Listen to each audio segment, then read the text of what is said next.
Get ready, Humidor shop talk. Get ready, Humidor shop talk. Sports, Humidor shop talk. Cigars, Humidor shop talk. Get ready, Humidor shop talk. Get ready, Humidor shop talk.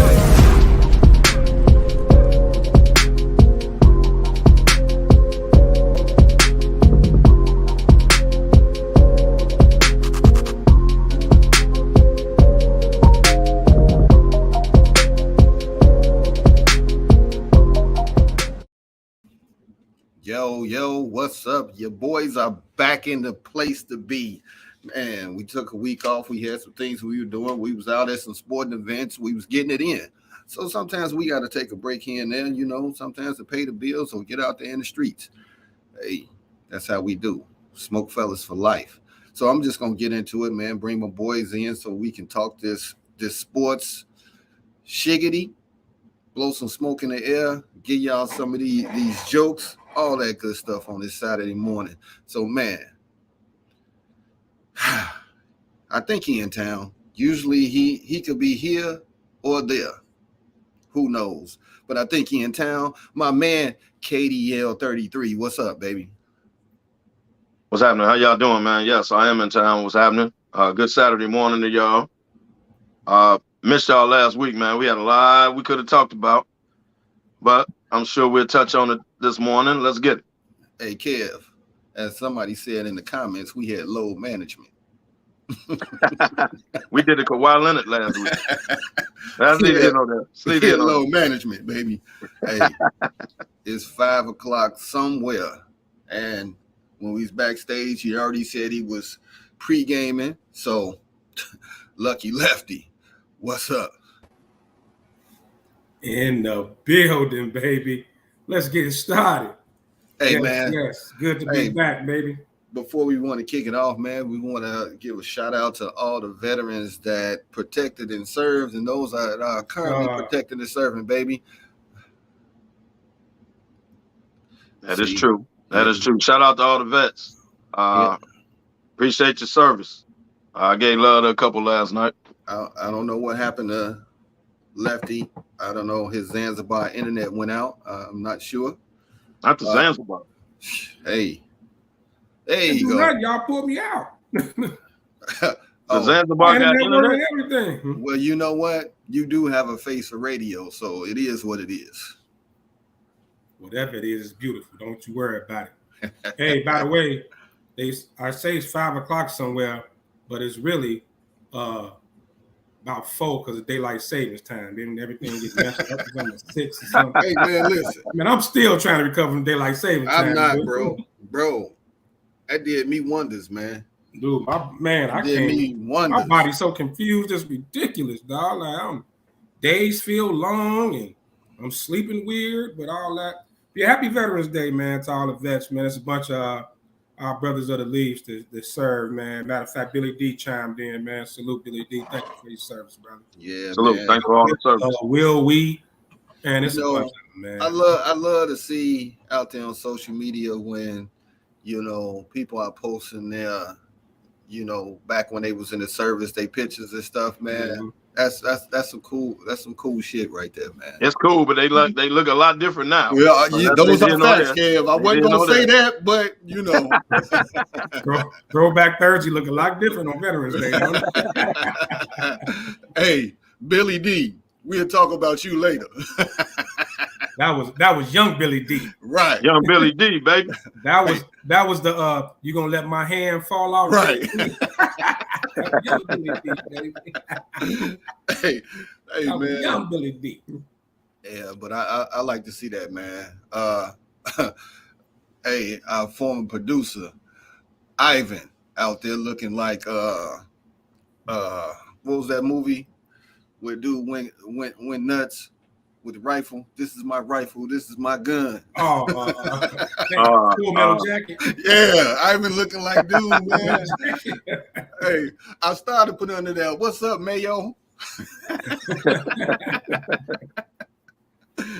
Man, but that's good shit, man. Happy Veterans Day to everybody out there, man.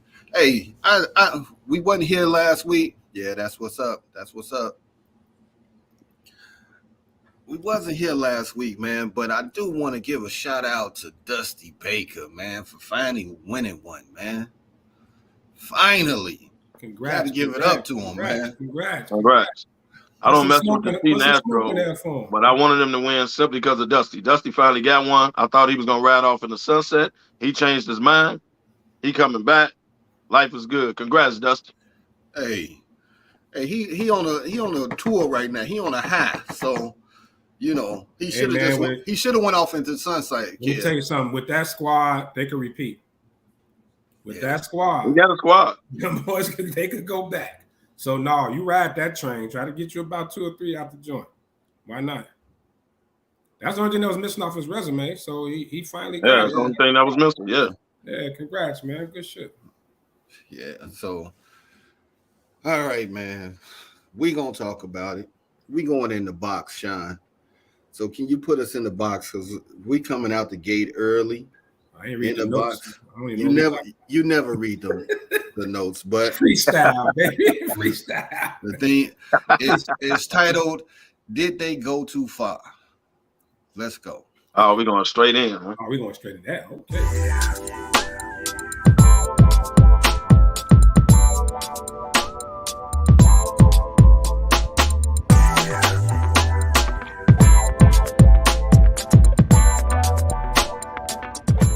Okay, people, you know what time it is. It's time to go in the box. Brought to you by Humidor Sports and Cigars. Oh yeah, and we're sponsored by Clouds of Smoke Cigars. Let's get it. All right, as I said, it's titled, "Did They Go Too Far?" And I know you all have seen in the media, all over social media, on the sports networks, Kyrie Irving was suspended for 5 games for posting comments on his Twitter about a book film, Hebrews and Negroes, Wake Up Black America, right? Media, all the sports outlets was going in on him. Some of the big name people was going in on him, right? You had fans showing up to the game wearing anti-Semitic apparel, going in on him, right? Then you had this certain flip. You had Stephen A., Jay Will coming out to his defense. Then you had some people showing up at the games. You know, they outside the stadium in Brooklyn. Man, going ham. People are running to back him now. Then you had him sitting down with Adam Silver. Now Silver is kind of backtracking on it. You know, my thoughts is, did they go too far? Because a lot of people are saying that black stars, black athletes, when they have missteps in their lives and careers, they throw the book at them. It ain't no turning back. So, Kev, I can see the look on your face, so I'm not gonna come to you first.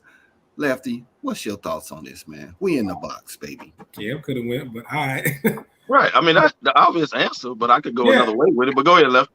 So I'm, of course, I it's definitely been the biggest story, but I'm a dig a little deeper into this. I think some of this backlash is a timing issue based off the Kanye West, stuff, and anti-Semite has been like the big thing in the story, and then Kyrie, did what he did, which. And I think that's kind of that played a big part in the sparking of it. So I think timing was definitely included in that. To me, whether it was right or wrong, your social media platform is yours. I didn't see him make any comment that was like that showed he was anti-Semitic, anything like that. And I think the punishment started to, it went from punishing him or just correcting. Let's not say punishing, because I don't think it was punishable what he did. He was, like maybe corrected or saying, hey, PR-wise, this isn't the right way to go. But I think when they crossed the line and they're trying to bully him into how to apologize and what to say, that's when you cross the line. I think the Brooklyn Nets, who's a shit show of an organization anyway, and Nike also, I think they reacted. You know, they waited to see they reacted, because if you remember, Kyrie played after you know, he actually shared that on his platform. You had a couple of fans in the people showed up with the front row. Yeah. But what happened when those fans came with the shirts on? Now, not only did the Brooklyn Nets, the NBA, everybody started to react because they were trying to catch it before it got to this point. So, but there is a thin line between, you know, correcting someone, even punishing someone, and straight bullying someone. You know, when are we gonna get to the point to where, you know, we go from, you know, being PR correct to where, you know, it's like we already know the freedom of speech is bullshit. We don't have freedom of speech. When you start taking away people's beliefs, I think now we're crossing the line into, you know, inhumane to bullying the guy. Look, you know, we joke on Kyrie all the time. We crack on him about him, you know, about him missing games and not being serious about basketball and things like that. But not one time have I ever thought he was a bad guy. He was a hateful guy. He was a, you know, I mean, if you look at, now it's starting to come out now, all the things he does public, you know, for charities and donations and things that he doesn't pine for in the off season when he's doing it. He don't have cameras there, nothing like that. He's actually out here doing things, doing good things in the community. So, no, the punish is definitely going too far. I'm glad some people are starting to speak up. I'm glad the LeBrons and these guys are speaking up, even though I know they have to walk a very thin line with this, because a lot of them in business with these guys, and they work for these guys. So, you know, everybody has to walk, you know, everybody's walking on eggshells. But when we get to the point of bullying folks, it ain't cool, man. I'm not with it. Like, we got a right to believe what we want to believe, you know, regardless of whatever we believe about history, how it went down, why it went down. That's our beliefs, and we should be able to express those without being punished.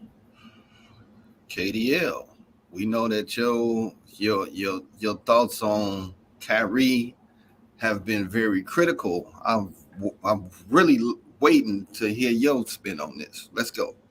To answer the original question, of course they're going too far with it. Shannon Sharp made the point this week that everything they're asking him to do, when a lot of people disrespected black people, they didn't have to go through what Kyrie is going through when he disrespected another race.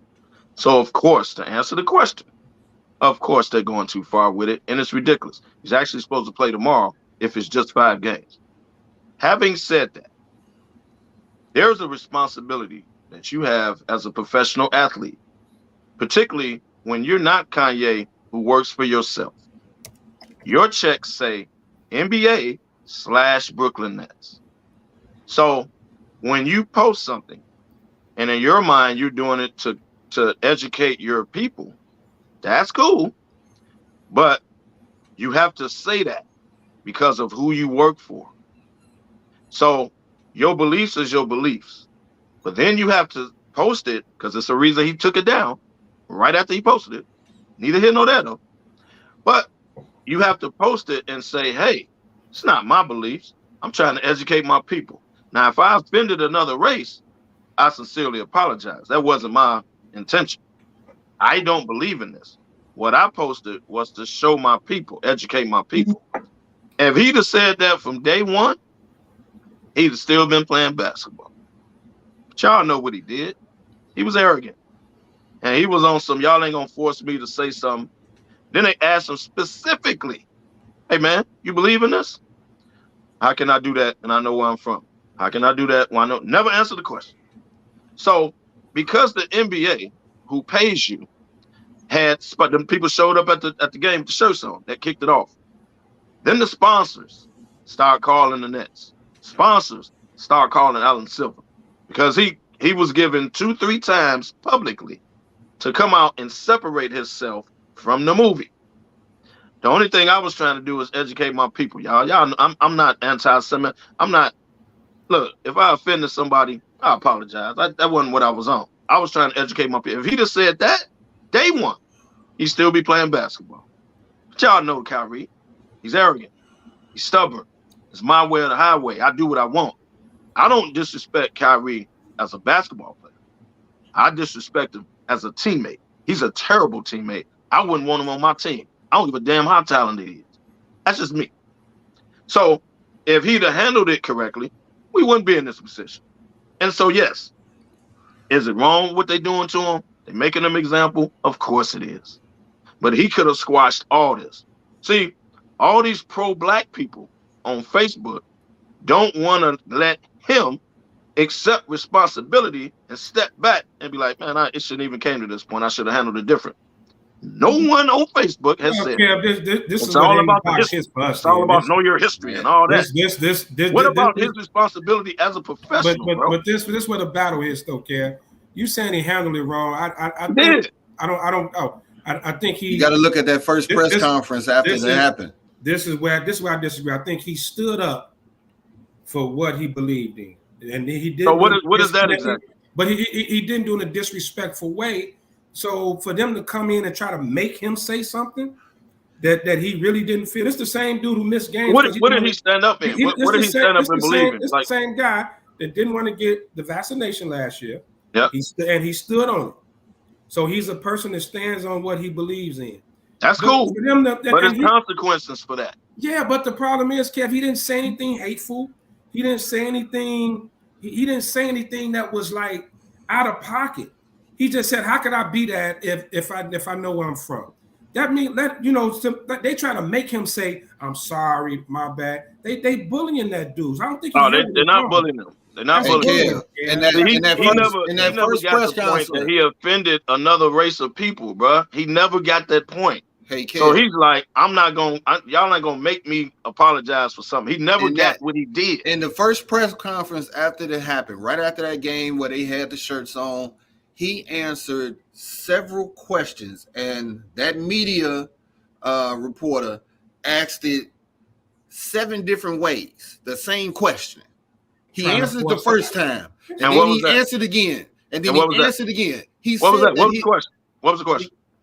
He said he told him he wasn't anti-Semitic. Right, anti-Semitic, and he said he wasn't promoting it. He said he put it on his page because he saw it. He liked he was educating his people. That's exactly what he said, right? Right. And but then the guy kept coming back, asking a question after question, and he got frustrated at him. Wasn't him being cocky. He got frustrated because he kept asking the question 7 different times, just in a different way. And then he's like, "Come on, man. We're supposed to be talking about the game that we just played. Right. But you talking about this." They tried to bully him, man. Then it went viral. They bullied. So where's his responsibility? Let me ask y'all this, since y'all think this is bullying. Again, he doesn't work for himself. He works for the NBA, and there's a lot of people that pay the NBA to see him play. It's neither here nor there. How is it bullying when, yeah, you the man, you stand on your ground and all that, right? But then you realize, whoa, you sit back in the vacuum by yourself, and you said, well, I posted it, and he took it down for a reason. But I posted it, okay, oh, they think I'm attacking Jews. Like, when do you sit back and say, oh, man, no, I ain't mean that? So they gave you another opportunity to go in front of the public and say, hey, I didn't mean to offend nobody. I'm posting this to educate my people alone. That's cool. Never came out and said that, dog. And because he never came, he didn't say what he should have said at first until they suspended him. Then he went on IG and put exactly what he should have said from the beginning. That's not bullying. That's being a professional. Realizing you don't work for yourself. You work for other people. On your page isn't intent that isn't harmful intent. He didn't say anything. Then why he take it down? When he posted it, why he take it down? I'm pretty sure he got a phone call that said take it down, so it wouldn't cause controversy. Exactly. So if you're gonna stand on it, if you're a stand-up guy, why you take it down? I don't care who I work for. I am not finna apologize or have to, plead guilty for a crime I didn't commit, especially if it was no malicious intent. He shared the book. He realized it caused a big uproar. Let me take this down. But then everybody took it too far. Now we're getting to the point of now it become this. Everybody poking their chest. I'm gonna make you do this. I'm gonna make you do that. I'm gonna make you apologize. I'm gonna make you. Come on, man. I don't. Nothing that came out of that man's mouth was harmful or malicious. Nothing, not one thing. Maybe he didn't say it how the NBA wanted him to say it, or how Brooklyn or these other groups. He never realized what he did, man. He's like the bad guy from the things he did in his past. This ain't bullying. He never realized the harm he caused. He was arrogant about it. When does he take responsibility for that? When does Amazon take responsibility for having the book out there? Okay, cool. Let's go there with Amazon. We can do that too. However, ain't nobody going at Jeff Bezos. Ain't nobody. That's what I'm saying. If it's out there, 100% agree. We can do that with Amazon. These platforms to put it out there, but then if somebody shares it, that means everybody need to get that smoke. But if he shared it, why did he take it down though? That's a question for him. You know what? So you took it down for a reason. You realize we can assume that it caused an uproar, and like Lefty says, somebody called and was like, "Hey man, why don't you just take it down?" All right, cool. I'm gonna take it down. So all this will die out. But now it just kept on going. People kept on poking. It got so bad the Nets wouldn't let him available for the media for a couple days. And then when they let him for the media, he had that disastrous press conference. Yeah, so then Adam Silver stepped in and was like, man, get him out of here. Get him out of here. So, yeah, you can stand on your beliefs, but what is your beliefs exactly? If you don't believe in it, then separate yourself. You see how Kevin Durant came out? Separated himself. LeBron James separated himself. No, this ain't, we don't believe in that. We don't do that, right? Because it wasn't about what he believed in, because he said he didn't believe in it. His whole thing, I was educating my people. That's exactly what he said. And that's all he had to say. It's not bullying you. It's realizing you don't work for yourself, sir. You work for the Brooklyn Nets / NBA. Yeah, they don't put up with that. Okay, so therefore, while you're working with them, you can't do that. This ain't about bullying. It's not about bullying. That's definitely about bullying. It's about you being a professional. Bro, it's about you being a professional and realize you don't work for yourself. If you Kanye and you work for yourself, you can post anything you want, sir. Kev, listen, bullying someone is making them do something they don't want to do. It's like you're making them do it. Like, I'm going to make you do it, especially something he doesn't believe in. You're bullying him. And if you don't do this, I'm going to do this. It's like if you don't give me your lunch money, I'm going to punch you in your face. If you don't do this, I'm going to do that. Like, that's bullying. Hey, this is in the box, baby. This is in the box. Man. At some point, he has to take responsibility and do the professional thing like everybody else did and separate yourself from the situation. He didn't want to do that. He was arrogant and stubborn. When are we going to admit that? Not gonna say, look, no one is going to say that. You know, maybe he didn't handle it like everybody else would. Dropping some nice comments out here, man. Miguel from Atlanta, man. What's up? Thanks for tuning in with us. Miguel, what up, though? Hey, Miguel said Amazon raised the price of the movie afterwards to make money off the controversy. Of course they did. Well, they're the only ones benefiting off all this shit. Yeah, that's business. And we could get on Amazon. We can go that route. See, we don't get on Amazon. It's Amazon's right to have it up there, though. I'm not saying, but like somebody said, Jeff Bezos, he don't report to nobody. He is the boss. But Kyrie does. When we gonna realize that? See, if he didn't Kanye that works for himself, I don't disagree with what you're saying, Kev. He works for somebody. So when you work for somebody, there's rules, those things that you got to do, and then they implement these. But the media and everybody else influencing the decision of the Nets, making them do this. His arrogance. They making them do this. They reacted to it. No, his arrogance and stubbornness and everything they put up with since he's been there caused the Nets to do that. But anybody can look at it like that. So they're gonna keep throwing his past on him, right? That's what you're saying. You think that's fair to keep throwing his past? Yeah, the same way OJ went to jail in Vegas for what he did in LA. That's why that's why the penalty was so high. Come on, man. So I'm telling y'all what I know. That's why the Nets overreacted, because they're sick of him. And they did something they thought he wouldn't do, so they can get rid of him. See, y'all ain't looking at it like that. That's cool. No, but Ken, when do we get to the point though that so your job gonna tell you what you can and can't post? If everything you posted, your job call you and tell you take that down, or your job. Now we at a point, and now I don't throw the slave word around a lot, But now we're borderline. Come on, man, don't do that. You know, now we kind of borderline. Don't do that. Better not do.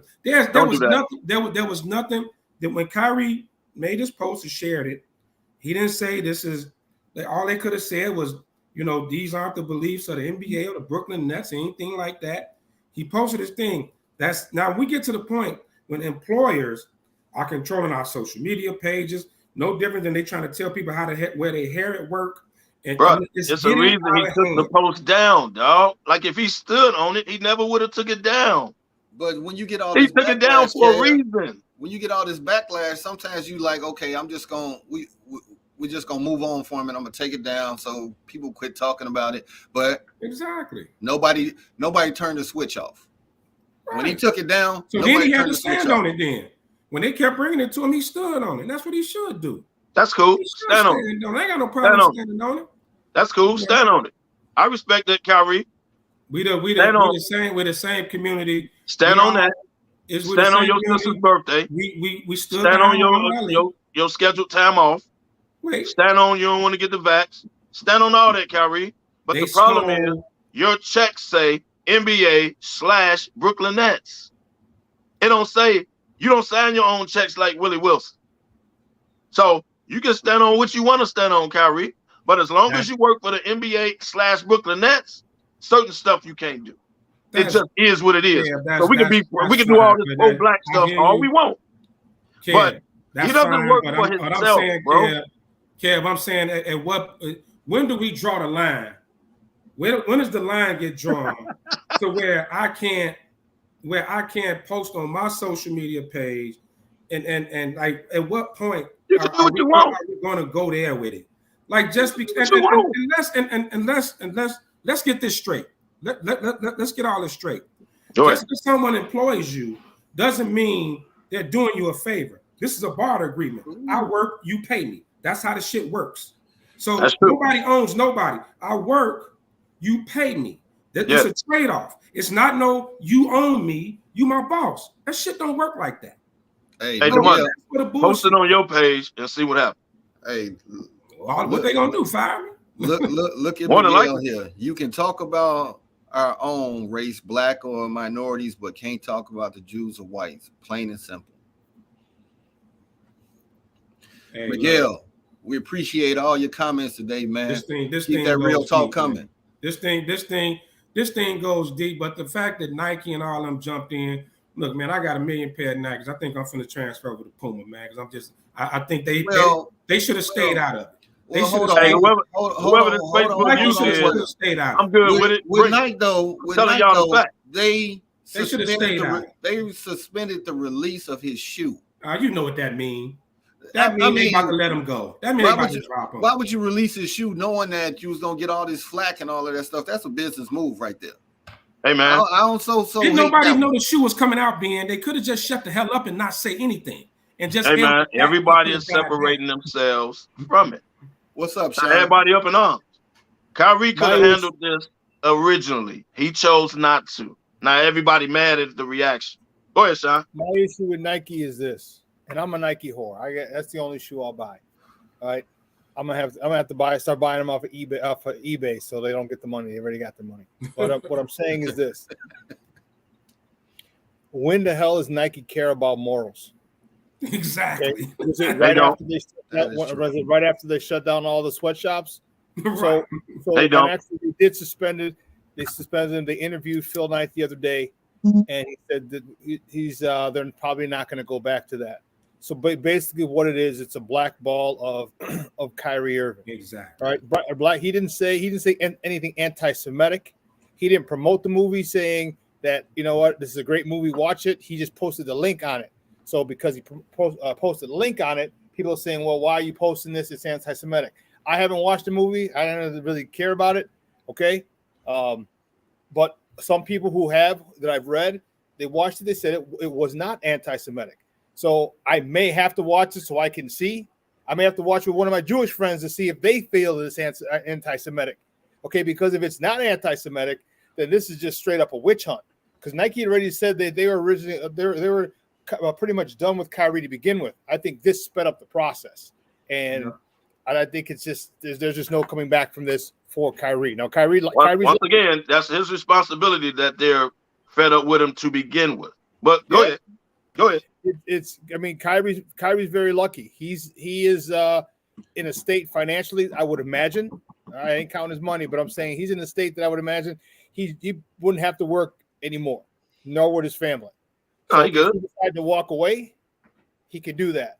All the people on the other hand, might not. So I think you're right, Kev, completely. When he could have just said, "Hey, listen, I'm not anti-Semitic by any stretch, okay, and I just want to educate my people," or just say, "Hey, I just thought it was a good movie for my people to watch and learn."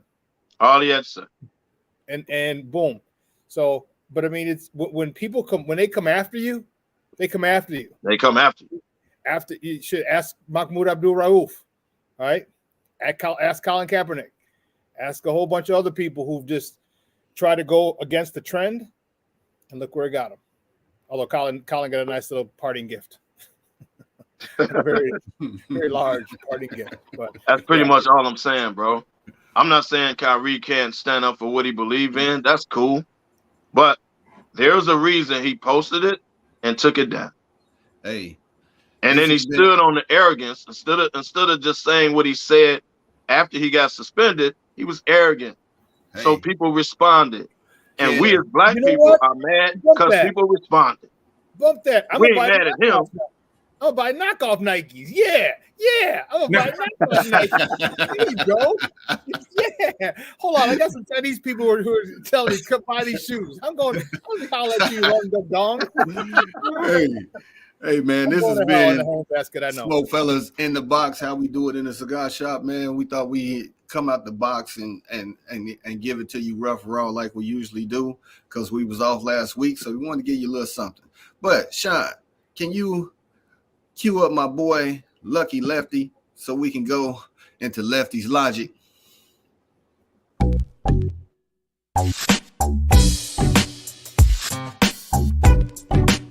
Lefty's Logic. Welcome. My good people, another episode Lefty's Logic. Missed y'all last week. It was a lot going on, but due to the fact we were off, it gave me a pretty good topic here for Lefty's Logic. So today's is All Eyes on Me. Wish I had some Tupac in the background playing, because pretty much we're going to talk about Justin Fields. Pretty sure we're going to probably jump right into my kind of town about this. But is it me or are Bears fans the happiest 3-6 fan base you ever seen in your life? It's amazing. Like, we've been so excited, even though we've lost 4 out of the last 5 games. But just to see Justin Fields, and not just us, because now national media, Justin Fields has been the topic of discussion all week, even in a loss. He broke Michael Vick's single game rushing record, things like that. Now they're starting to call, everybody's backtracking, even Mike Martz backtracked. Now even, they're saying he's the best out of that 2021 rookie class, even over Trevor Lawrence. The hype is here. So, and same way here. We all knew this season was about Justin Fields' development, and we like, okay, now he's getting better and better and better. So I think that plays a part in us being so excited. But here's the next test, because here's what's coming into play. The main ingredient of disappointment, and that's expectations. They went out and got Chase Claypool, went out and got you a big name receiver. The media is on you. Everybody's watching. And this week, home game against a team with a lesser record, you're favorite to win. So now the expectations are up there. Now I want to see how this young man handles going into this with the expectations at an all-time high right now. They're expected to win this game, even though your defense couldn't stop a Jules shopping cart on 4 flats. You're still expected to win this game tomorrow.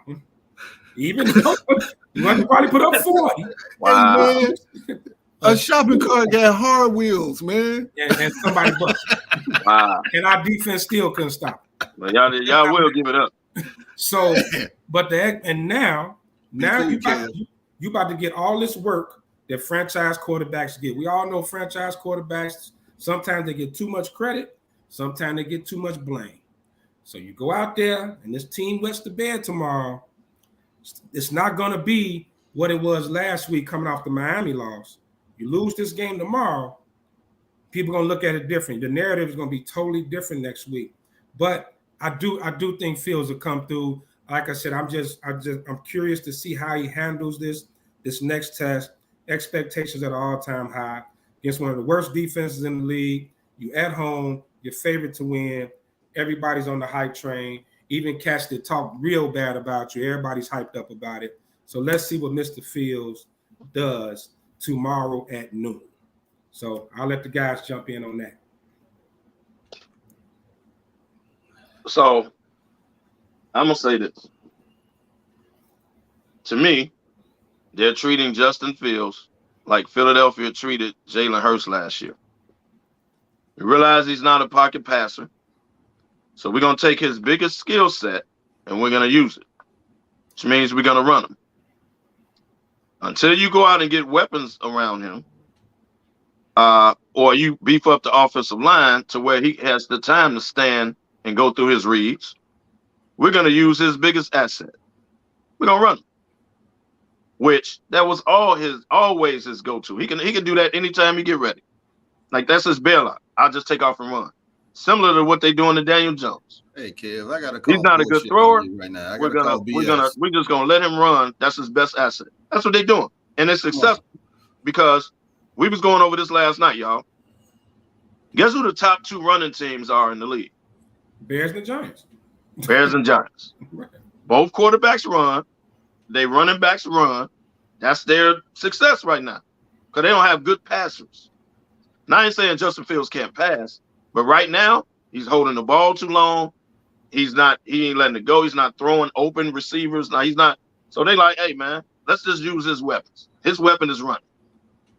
And it's working. He's been a little more decisive the last couple of weeks, though, with his passes. Right. That's why I'm calling the BS, Kev. Come on, man. You got to give him his credit, man. He has. No, he's been balling.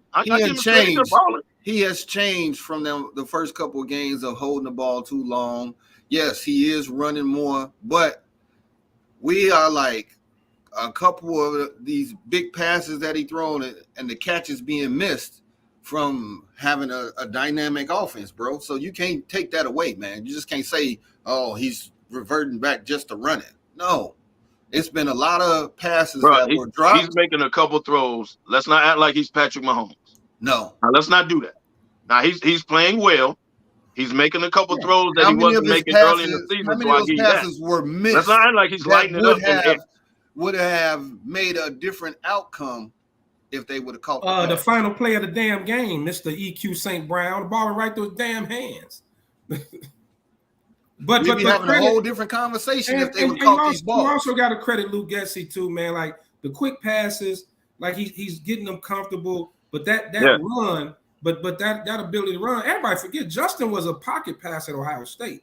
He wasn't a Lamar Jackson type. Like everybody. Well, he had an offensive line, and he had NFL wide receivers. Yeah. And while everybody scream on the line, look, I'm gonna say 56% of them sacks early this year, they leading the league and giving up sacks, was on Justin holding the ball too long.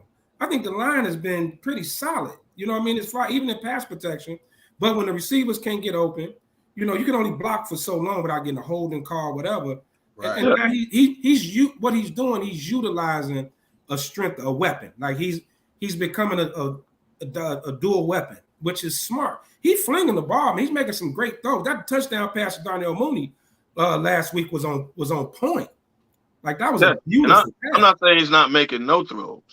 Right. What I'm saying is he's being successful because the bulk of what he's doing is taking off and running. Well, that's added a different dynamic to it, and you have to start to play different. You just can't load up in the box. You just, you gotta do things differently now because you don't know what's gonna happen. Is he gonna pass? Is he gonna run? Is he gonna do this? What? So it keeps the defense honest now. Defensive coordinator nightmare. I had to jump in. Listen, yes, sir. The thing about Justin Fields. And first of all, everybody could go eat crow who thought he wasn't going to be this good. With lemon pepper, you got to put that lemon pepper on there. Lemon pepper, some some hot sauce, whatever you want to put on there. All right. One of the biggest things he's done, he's getting the ball out a lot quicker. All right. So he doesn't take sacks. He would hold the ball long. He would hold the ball too long oftentimes early on in the season because he felt those guys can get open. Now they're running different pass routes. They're a little more in sync.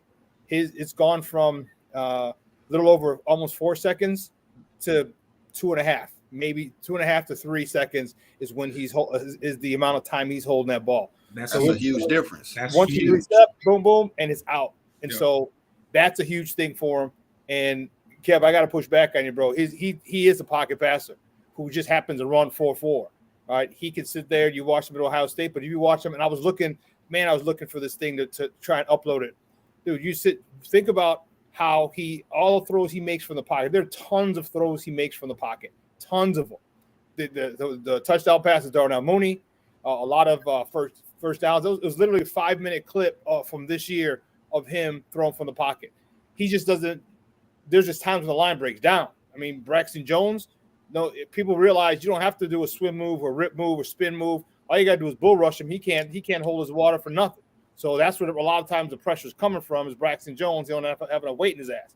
So that's why oftentimes he runs. He is a weapon. And this year, the formula for this year is the way they're working it.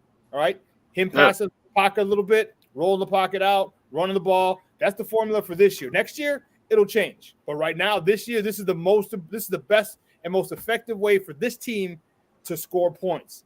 And I'm okay with it. I'm definitely okay with it. I agree. It is what it is. My team doing the same thing. I agree. We'll get on the same. What week are we in? 10? Let's see week 12, 13, 14, 15, and see how similar, how on the same page him and Claypool are. That's going to go a long way as well. Well, they already said they increased the packages for Claypool this week. So it's going to be more packages for him. He's going to throw it out to him, man. It's going to definitely be more. It's going to be more packages for him tomorrow. And 40, he's 5'10", exactly. 190. He's a big guy. So another thing with Justin too, with the design runs, I think is let's give Luke Getsy credit.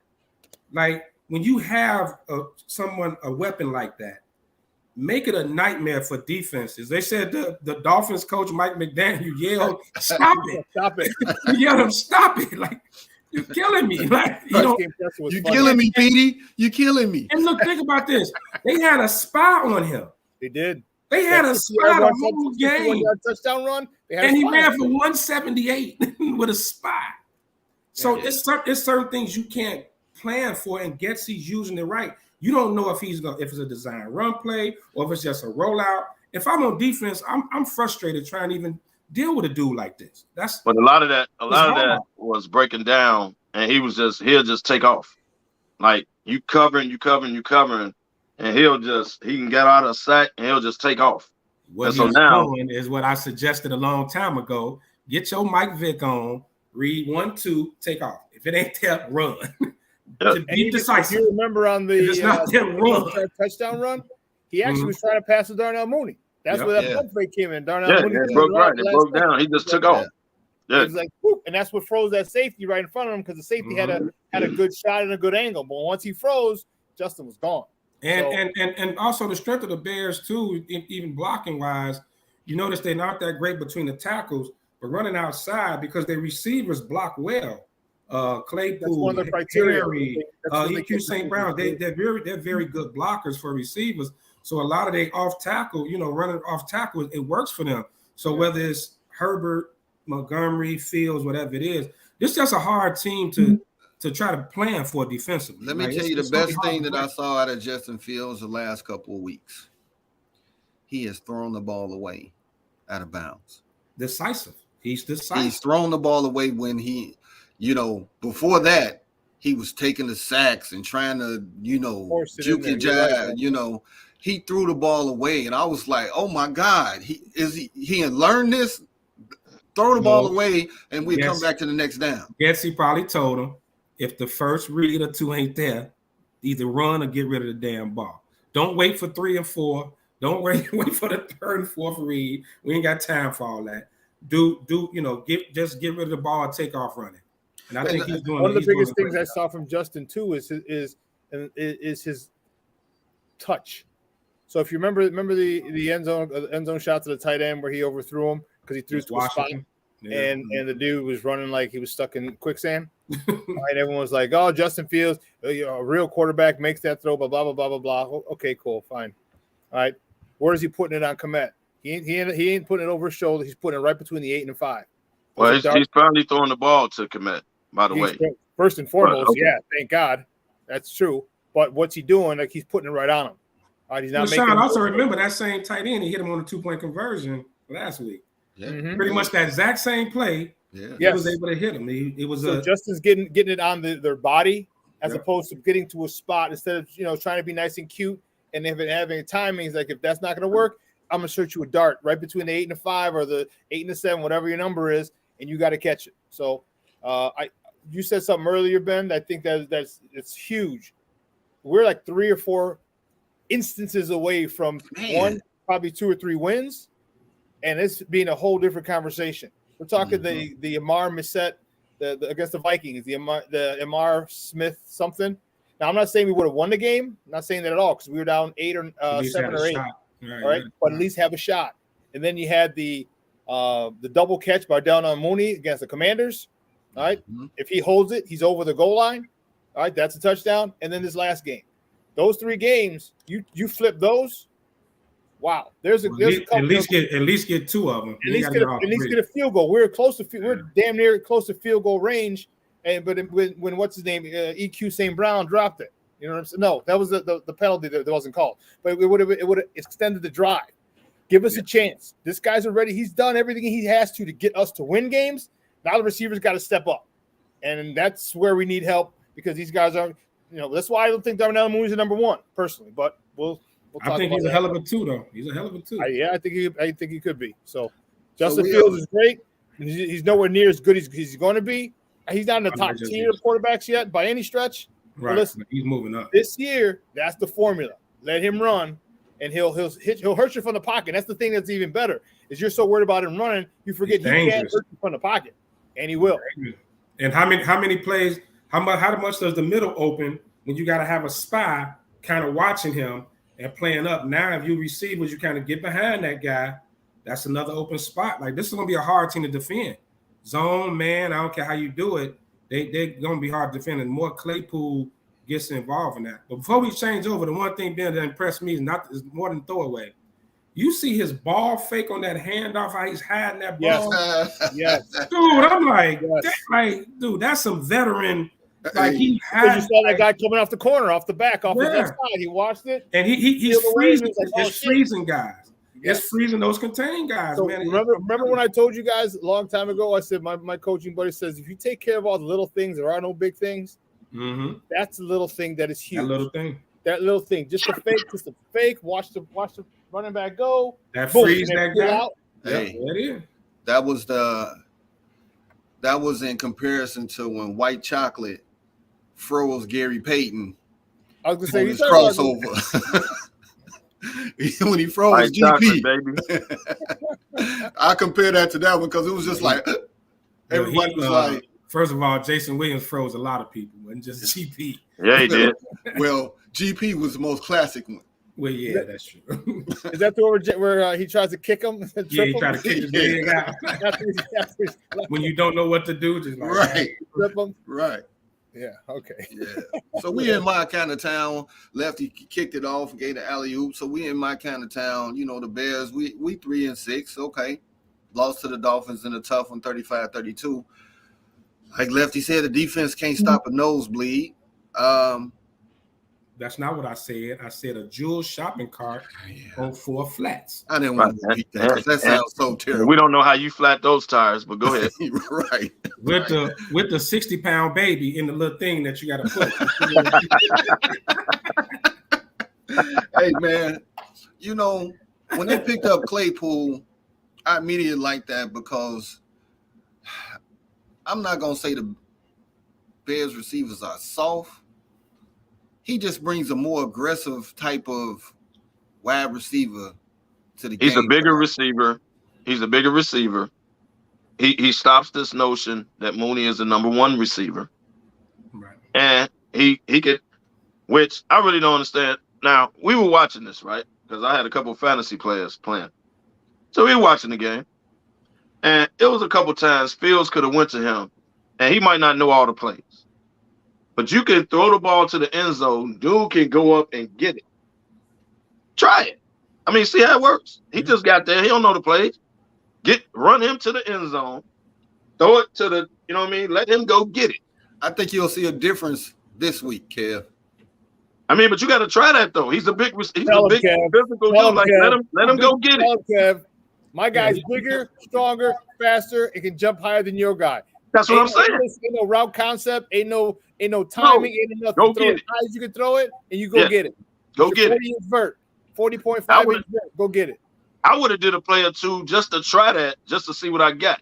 Yeah, that little corner throw, just one-on-one. Yeah. Let him go get it. He can do that. Like Claypool walks in, he's officially the man in Chicago. Right. So let him go get those plays, man. He should be your bailout. No different than your tight end should be your bailout. Yeah, but he was only here a cup of coffee, man. You got to give him a little time to work, get that. Bro, we ain't got to learn that. We ain't got to learn that, bro. I'm just saying he gotta let him go get it. He gotta 20-yard line in. You gotta get learn that. Let him go get it. Hey, I think it'll be a difference that on catch Sunday. Darnell Mooney. That catch of Darnell Mooney. Make that Claypool. Put Claypool in the slot, and have Claypool do that. That was a beautiful catch by Darnell Mooney. No disrespect, no nothing, no shame, no nothing on Darnell Mooney. Beautiful. I'm not saying stop going to Mooney, but just you got a bigger dude. Yeah. Get Claypool involved, so now he feels like so he gets hyped up. Him or N'Keal Harry, one of those two. Throw it to those dudes. That's what they do. Or Harry. Or Harry. That's what they've been doing. That's what they've done their whole career. Use those guys that way. Well, here's the other thing that Claypool brings. You know, when he's out there, defenses, you have to kind of plan for him. You got to watch him. The safety, you got to know where he is at all times. So that opens things up for Mooney. Maybe Claypool had a direct effect. Maybe Claypool had a direct effect on Cole Kmet having a big game, because now you finally got somebody. And Darnell Mooney, okay, true, he's not a one. He's also not someone you're going to double team or you even going to like defensive plan for. You know, Claypool is that kind of guy. So even as a decoy, he's going to open things up for Mooney. You saw Mooney with a touchdown catch, and he had one in forever. Kmet with two. That could be directly correlated with having Chase Claypool out there, because you got to know where that dude is at all times. Yeah, it is. You got to know where he is at all times. But I will say this question for y'all though. Go ahead. Kmet has to stay in and block, y'all. That's why he was, he had to stay in and block. Now he's venturing out a little bit. Fields is finding him, but he wasn't. Like, your tight end should be your safety net. I mean, ask Travis Kelce, ask Mark Andrews. Like, that should be your safety net. Yeah, you're right, Kev. He's been blocking more than, Yeah, he has to stay in the block. Yeah. But I do got a question for y'all, man. What the hell is going on with Leatherwood? Where he gonna play? Ain't nowhere for him to play. He got back off. He just had mono. He just had mono a couple weeks ago. Come on. He ain't on the playbook yet. He just had mono. As soon as he came in, he got sick. Hey, listen. But where you gonna play him? I don't even know who that is. But carry on. I guess it's Bears got shot up in Washington, and he came back sooner than he did with mono. Yeah, but being they picked him up late. The line was already set. And who is he going to replace? It's depth, though, man. He can't get no series in there. No, you don't switch linemen in and out. I mean, they did with Tevin Jenkins. Tevin Jenkins and he was learning the position. Jenkins has solidified that right guard spot. No, I'm not saying do it with him now, but you said they don't switch guards. Remember, Tevin Jenkins with him, and they're going to put him at left tackle. It ain't gonna get much worse than Braxton Jones. And Braxton Jones, you got to give Jones as many reps as possible. And I don't think Leather was a left tackle. But this dude's the number one draft pick, dude. Right. You don't go to Alabama. He's a right side. Best he's a right tackle. You don't go to Alabama. You don't start at Alabama, and you damn sure don't win the Outland Trophy if you a scrub. That's the best lineman in the country in college. There's got to be something. Now he might not be a left tackle. Maybe he's a right tackle. Then you know what, Borum, like they did Tevin Jenkins. Then you alternate 2 series, 1 series, 2 series, or every 2 series, every other series you alternate. You've done it before. Do it now. Well, the problem right now is this guy is. You got to know what. The problem right now is Borum may not get back on the field because Riley Reed came in the last 2 games and balled out. Yeah, he has big time. Bourne may not get back on the field, so we don't know. Gandy said he on a red shirt type season. Work on his mechanics. He could be right though. I mean, or maybe they're trying to figure out where to actually play him. Yeah. Sad part is I don't even know who he is. Eberflus is a big practice guy, so he's seeing these guys in practice, and maybe they're trying to figure out what's his best position. I don't think throwing him in there right now would benefit the team at all. The line right now, let them just keep going. If we can, once we get Lucas Patrick back and get Sam Mustard for terrible ass out of there, things will be a lot better. Yeah. Just FYI, KDL, he's the guy the Raiders cut, their first round offense. Yeah, from Alabama, the first round. Yeah. Oh, the dude from the Raiders. Yeah, from the Raiders, yeah. What a hey Gandy. The Raiders caught all their first round picks, but that's neither here nor there. Which is why they 2-7. But right. Let's move on. Right. Thank God they're in Vegas. You got something else to do. Right. Hey man. So also before you switch, we didn't go over the fact that the third round pick Velus Jones was inactive, a healthy scratch last week. Says a lot about what Eberflus doing as a coach. He don't care where you were drafted or nothing. That dude's a healthy scratch. And when they asked him about it in the press conference, he didn't sugarcoat it. He said, quote unquote, we're doing what's best for the team. He didn't sugarcoat it. That's strong. I was like, whenever they say that is goodbye. No, it's not goodbye. That means you messing up. Together, or that means you messing up. Or you're gonna ride the bench. They're not giving up on him so soon. No. But I'll tell you what they did with Tevin Jenkins, dude. If that ain't tough love, what they did with Tevin Jenkins and what we're doing with Velus Jones, nothing is. So Velus Jones, you got to man up. And when you get in, because we don't even know when you're going to get in, because Byron Pringle's coming back soon, so you just got bummed down even further because you ain't going in on punt return, you ain't going in on kick return. Pettis got that down. So when you do get in, you better show out. First of all, you better show out at practice. Well, when are you gonna get in? For anybody that has played sports, that bench will get you some act right. Just motivate. Well, not just the bench. When they don't dress you, they take you off the court. Right. In football, when they don't dress you, that's worse than being benched. Like you don't even dress, you are inactive. And I think it shows this regime. I think it shows the hard culture, the changing culture. I don't care where you were drafted. Even if you're our guy, he's their guy. You got to earn it. Yeah. Coles drafted that dude. He's their guy. Yeah. He was like, you got to earn it. They're gonna make you earn it. It says a lot about where this thing is going, man. You gotta feel good. He's their guy, dude. That's their dude. That's the third pick, their third pick of the draft. And he was like, he that guy for 8 more games. They didn't give up on him, dude. He got that game. He got that person. Y'all know this football, man. If they don't if they don't dress you and you're healthy, that says a lot. So how that's supposed to play out? You and your agent need to you a third round pick and you didn't dress. No, that was strong. We'll put it this way. We're gonna find out. We're gonna find out what kind of what is he gonna man up or is he gonna fold like a little bitch? Right. We're gonna find out. Right. We'll find out. And I hope he does because that dude got some game changing speed. Yeah, he got to learn to catch the ball first, though. That helps when you're a receiver. It helped to get the ball in your hands first. That helps if you're a receiver. Right.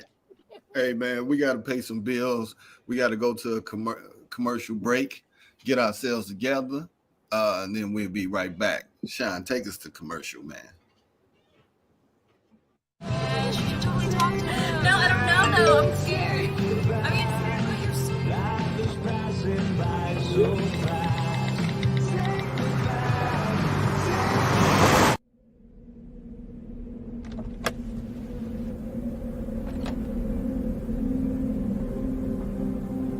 Do you know that you're in my lane?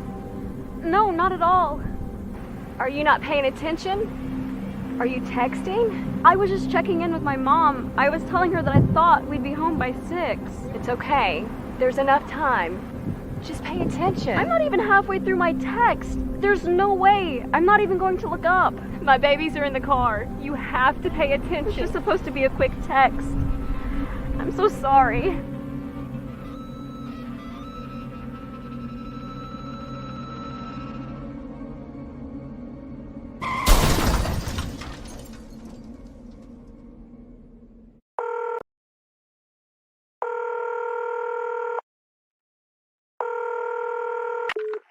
operator 901. Where's the emergency? 127 Brynmere. Okay, what's going on there? I'd like to order a pizza for delivery. Ma'am, you've reached 911. This is an emergency line. Large with half pepperoni, half mushroom. You know you've called 911. This is an emergency Do you line. know how long it'll be? Okay, ma'am, is everything okay over there? Do you have an emergency or not? Yes. And you're unable to talk because... Right. Is there someone in the room with you? Just say yes or no. Yes. Okay, it looks like I have an officer about a mile from your location. Are there any weapons in your house? No. Can you stay on the phone with me? No. See you soon. Thank you.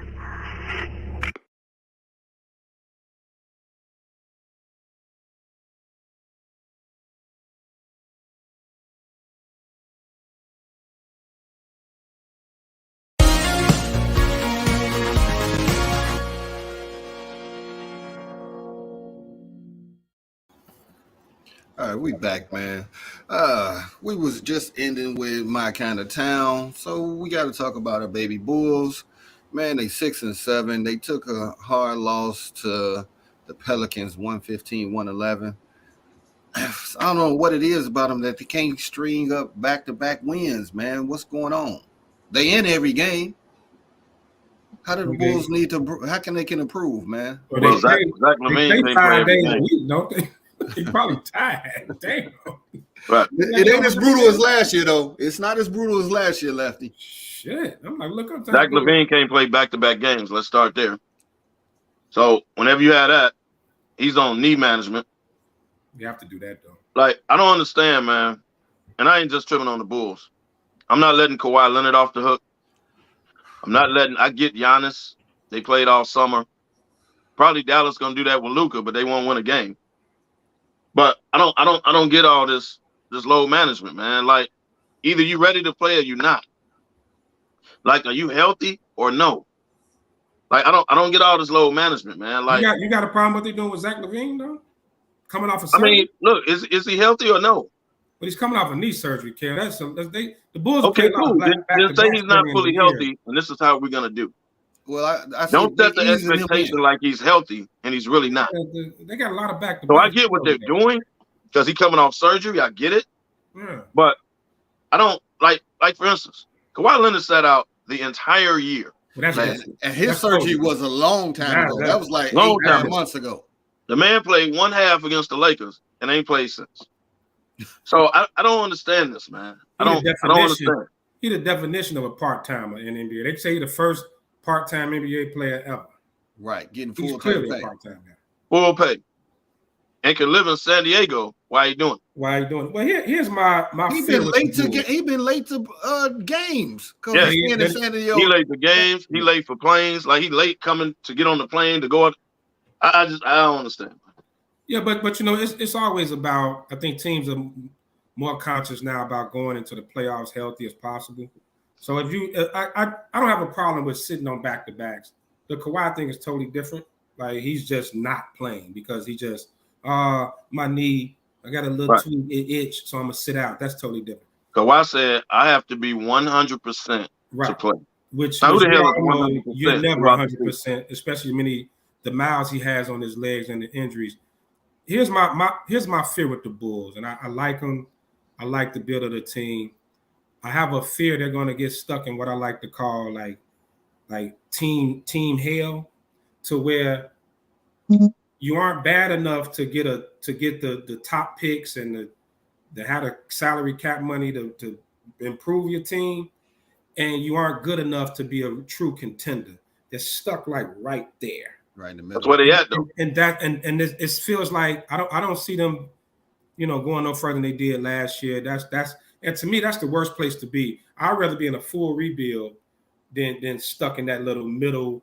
We just make the playoffs every year. We can't get a lottery pick.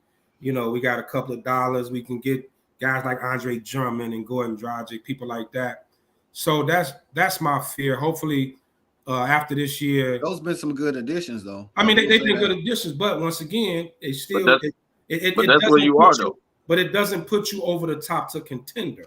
That's true. Those moves don't and I told y'all last year, along with trade Anthony Davis, Laker news, But I told y'all last year, you can't run it back. You have to. And I don't know what moves could have been made. We were going into the summer. I said, y'all can't run it back.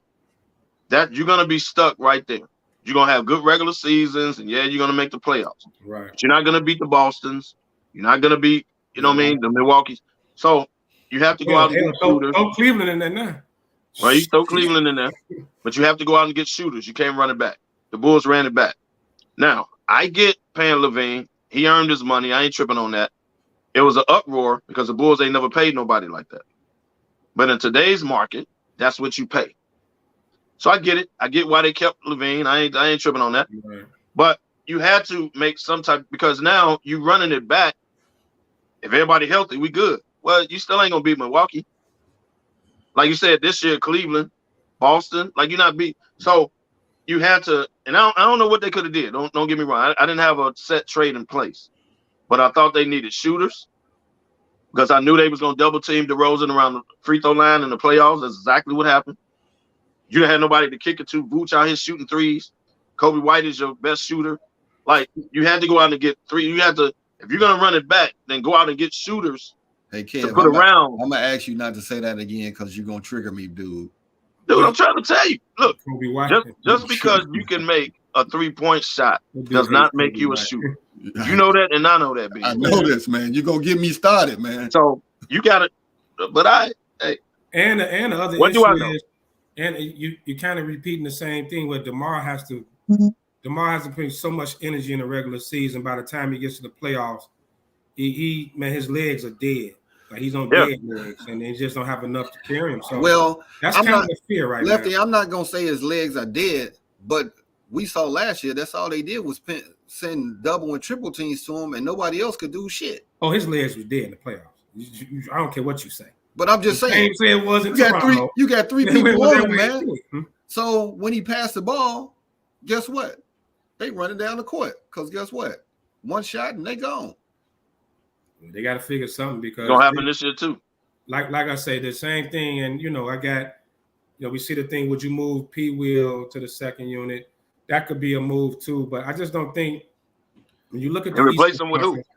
When you look at the Eastern Conference, the Bulls are solid. They're a solid team, but they're nowhere near a contender. And to me, your best trade picks, your best trade piece may be Vooch. Like everybody's saying, trade Kobe White for Anthony Davis. You can't just trade. I don't garbage want for players. It don't work. I don't want street clothes. I'll stay with Kobe. I'm just. You can have them. What I'm saying, I'm using an example of, you're gonna have to don't fall in love with this core of DeRozan, Levine, and Vooch. You may have to move Vooch. You know what I mean? You may have to move them and package them up with with the Kobe's and the Patrick Williams to get that player that can get you over the top. But it's not going to happen with this roster as is. I don't think it is. I think they'll be good. Like they'll be competitive. Like Barry said, a 5 seed. But that's purgatory to me. You're not a contender. You're not in rebuild. What are you doing? Just have a good season so the fans can shut up. You definitely not in the run to get Big Boy from France, whoever this dude got to change the game. What I just say his name? You ain't in that running. You ain't in that running. No. And you're not a championship team. So we went through this with Kurt Heinrich, Ben Gordon. We went through with that regime. Lou Aldain. They were good, but they weren't a championship team. So I mean, unless we're happy with just being that way, then that's fine. But I want to see championships as a Barry. You just being funny right now, dude. Trade Anthony Davis and Lonzo Ball. Fair trade. They both stay hurt. Hey, Barry. I said trade Anthony Davis when the season ended last year. I gave him the run back. So the Lakers won in 20. I gave it the run back in 21. 22, should have got rid of him. I said that. Everybody looked at me like I was crazy. And now here we are again. Now it's rumors. Hey, should have got rid of him. I triggered Chicago. Who sports those? I triggered him with Ben Gordon. Sorry. I didn't mean to trigger. Hey, we got some triggers, man. But am I right or wrong? Those were Ben Gordon need help right now, man. He off the rails. But look, you remember those were good teams in early, like 2010, 2011. I remember the Heinrich teams. Everybody was like, "Oh yeah, we right there," but that was never. those were never championship teams. They were just solid regular season teams who wasn't going to do a lot in the playoffs. And your boy ran them into the ground, so. Tibbs. Yeah. But that was after Heinrich and them. That was the Derrick Rose, Jimmy Butler era. That was Derrick Rose, Jimmy Butler, Rip Hamilton. Gordon, Heinrich, Lou Aldane, that run. Oh, that was your boy that got fired on Christmas. Now he was waiting on Lou Aldane to get out the hospital to play.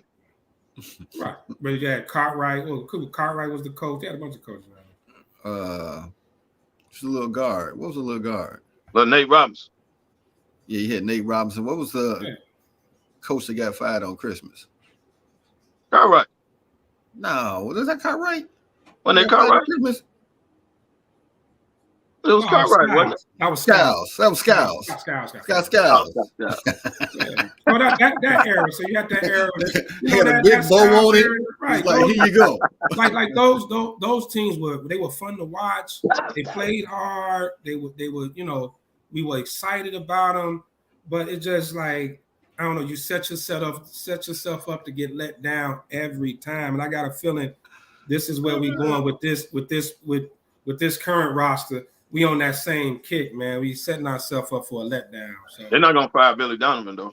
Well, Billy Donovan's a good coach. But you gotta make. Now I don't, like you said, maybe Vooch is the piece you move. You definitely don't move DeRozan. You definitely don't. No, not DeRozan, Levine. And you can't move Levine now. Right, you can't do. So maybe Vooch is the piece along with, because they didn't pick up Cody White's option.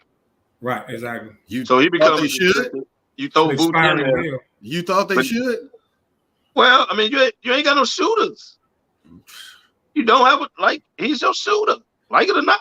I mean, they have who I don't know who's out there that would be available who can take them to the next level. Who can take? They got to be somebody coming up on free agency, right? Or somebody that's on the block. That's the question. I don't know. House in the building. What up, big fella? Need somebody. Well, but if you're gonna give up Vooch, you gotta bring in a big man. Drummond can't be your starter. Yeah, but so I mean, you package Vooch with, you throw in Kobe White's expiring deal, maybe Patrick Williams rookie deal. Like you put together a package, a first round pick, throw all that together, and now you got a nice package for a superstar. To get a superstar. I mean, it's a nice package. You got expiring deals, rookie deals. Vooch can come in and he's solid. He's not. I don't think he's a superstar, but he's solid. He's a solid player. Hell, the Lakers will take him right now, and that ain't no shot at you. That's just Lakers will take anybody. I watched last night and pissed me off again, but carry on. Like House said, a Bradley Beal, but Bill, you have to give up DeRozan. You got to give up more than that. Bill making that money. He making that paper. Giannis is coming up. Greek is coming up, but I don't think Greek is moving. Greek ain't going nowhere. Stop it. Greek ain't going nowhere, man. Him and his brother own Milwaukee. Right. Since we his talked brother about is the head cheerleader. He ain't even robbing. He Batgirl. Wait. He Alfred. He be making sure y'all the shirt tucked in. Right. Make sure his haircut right, like you good. Right. He Alfred, baby. Talk about nepotism. Talk about nepotism, fam. Lord. Mama told him, look, boy, you take care of him. That's your job. Right. Nepotism. All right. Hey man, we gonna keep this moving. Hey, man. his mama said, "Hey, if you're gonna go out in Milwaukee, you gotta take your little brother with you." Right. You ain't going out here without your little brother. Take him. Right. No, man, Alfred. I can't stop laughing at that, Alfred. Well, Alfred is a step over Batgirl, so my bad. Right, he called a man Batgirl. Come on, man. Know she was. Y'all crazy, man. That's permission to go indoor. Hey, so as we moving this train forward, man, have y'all seen the college football rankings, man? Yes. Yeah. Yes. Oh man. TCU will be out of it today. Hey, listen, I'm looking at the top 7, and there's some names that's missing. Clemson, Bama, Oklahoma. I'm just saying, Bama, when was the last time they was out of the You got 2 losses, man. You But know, I'm gonna say this: Bama lost 2 losses by a total of 3 points on the road. They lost by 2 and by 1. Hey man, people done got better, bro. Like it is what it is. They not dominant like that no more. This probably wouldn't feel as good if Bama and Clemson wasn't in the damn playoffs every year. People want to see something different. I don't think people actually hate Alabama, but the fact that we got to get a chance to see some other teams play for the. You go down south, there's some people that hate them.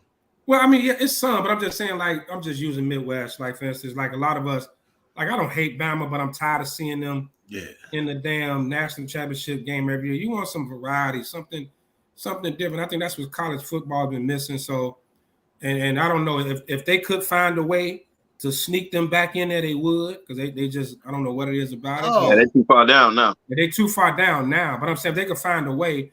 So just the fact that we're going to get. You don't think that they going to try? No, you ain't going to jump from 10, not this late in the season. No, they too far down. Now, Tennessee is hovering around 5. Right. And if they, you know what I mean? But let me ask y'all this. Let me throw something at y'all. So me and Keith was talking last night. Ohio State is number 2. Michigan is number 3. And they play. If Michigan beats Ohio State and goes to 2, does Ohio State drop to 4, or do they drop out of the top 4? What do y'all think? They'll drop to 4. They drop to 4. 4. They won't drop out the top 4. Provided that TCU wins today. Right. TCU will be gone because they play Texas. They warming that up for like Oregon and USC. They don't want Texas TCU. has put some daggers in people. You know. Yeah.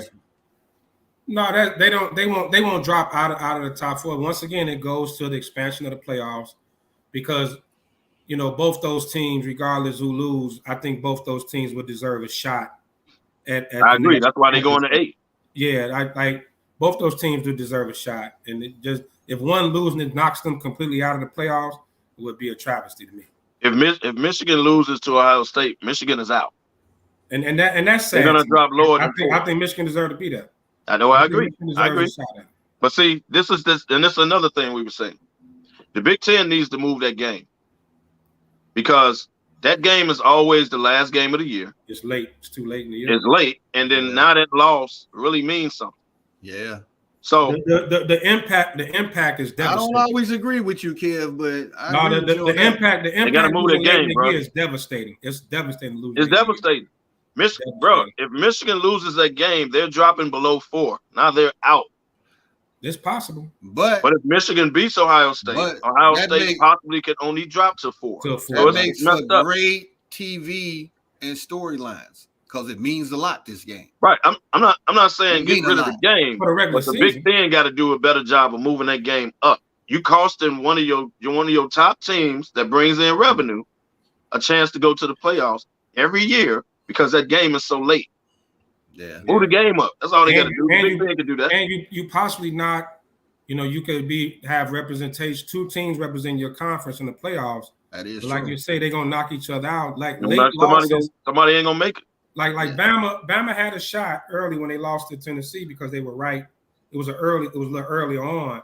Yeah. When you get to this point and you lose, I don't think there's no recovering from it. So like you said, late losses. They really hurt a squad, So y'all think Ohio State would drop from 2 to 4? They won't go lower than 4 if they lose? 4. No, only 4.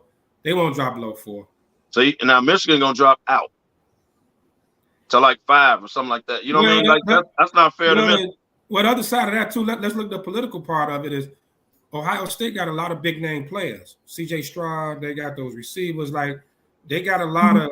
They got some huge names that they're gonna probably want in the playoff picture in those games. That people want to see. Right. So I don't see, if C.J. Stroud and knocking them out because they let's say he's a Heisman, probably gonna win the Heisman and all that. You want to see those guys in there, so that's gonna help them out. So I think that'll keep them right at 4.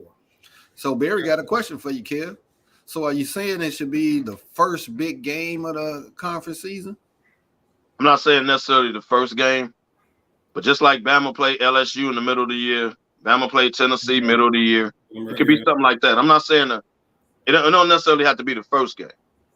How they played Notre Dame and sent them to Ohio State the very first game of the year. I ain't talking like that. But you got to stop doing that game on the last game of the year, because if both teams undefeated going in, somebody ain't gonna make the playoffs. Now it might work next year because they're going to 8. But when they go to 8.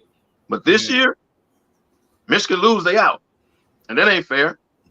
You know what I mean? Like, I agree with you there. Yeah. Now they understand the same division in the they're on the conference, same right? side. Yeah. Right. Because I think if Illinois wins today, I think they get a shot at playing. Illinois is on the other. Illinois, Big Ten Wisconsin, they on the other They side. do. Yeah. Right. Illinois got a chance of playing the Big Ten championship game. Right. If they win today. Illinois wins, they're in. They got to beat Purdue, but they haven't beat Purdue in the last. They should beat them at home. I think it's 7-0 right now. You got an update on the score. I was going to ask. We got an update on the I score. don't know how they 7-0. lost. It's on- I don't know how they lost to commercial Michigan State, right now, and half so- the team was in Michigan.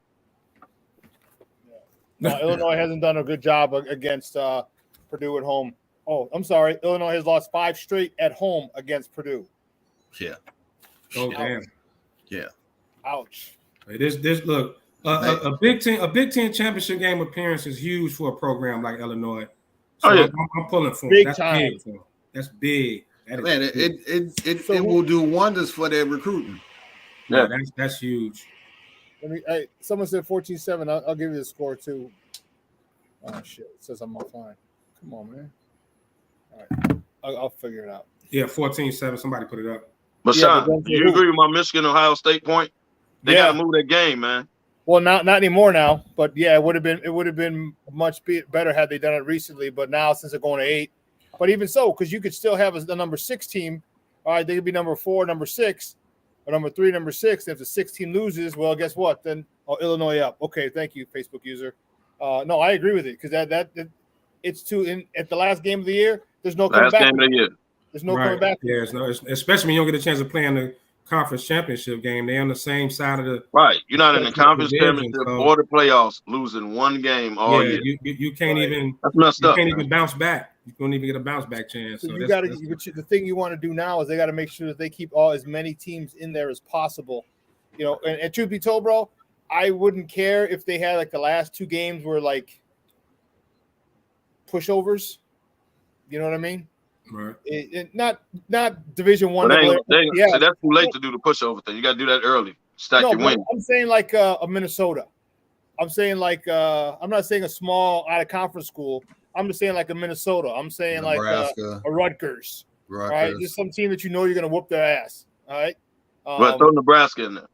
Yeah, throw Nebraska in there.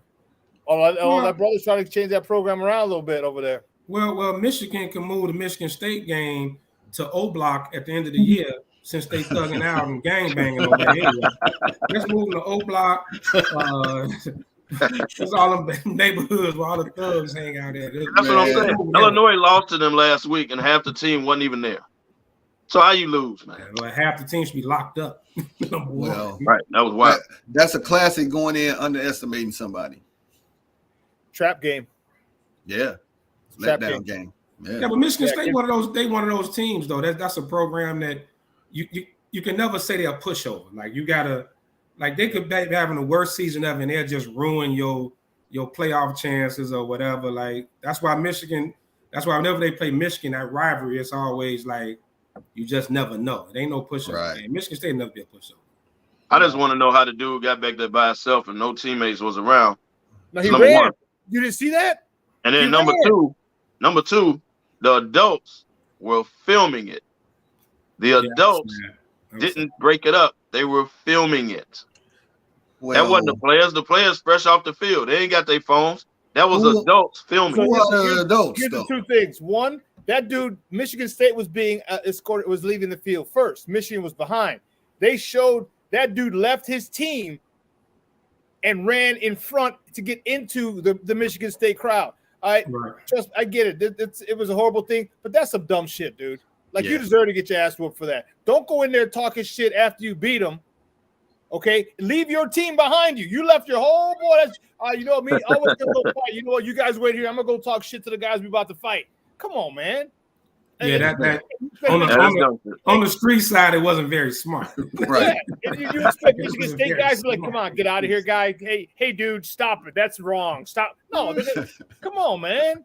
That kid from Michigan, that wasn't smart. Was bullshit. He left his team If I can find that clip, I'll email well, it to you. hey, if that's the case, I don't feel bad for him then. I felt bad for him. Now I'm like, you're a dumbass. No, it looked like a clip on a Chappelle show when keeping it real goes wrong.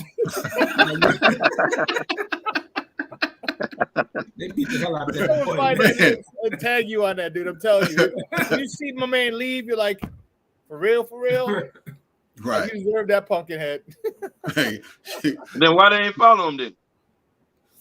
Because they ain't stupid. Well, they weren't going to go probably like, what you doing, man? What you? They're like, come on, man, come on. Hey, did y'all see that clip when the raccoon got caught in the little gorilla thing at the zoo and they beat the hell out of it? It's been all over social media for a while now.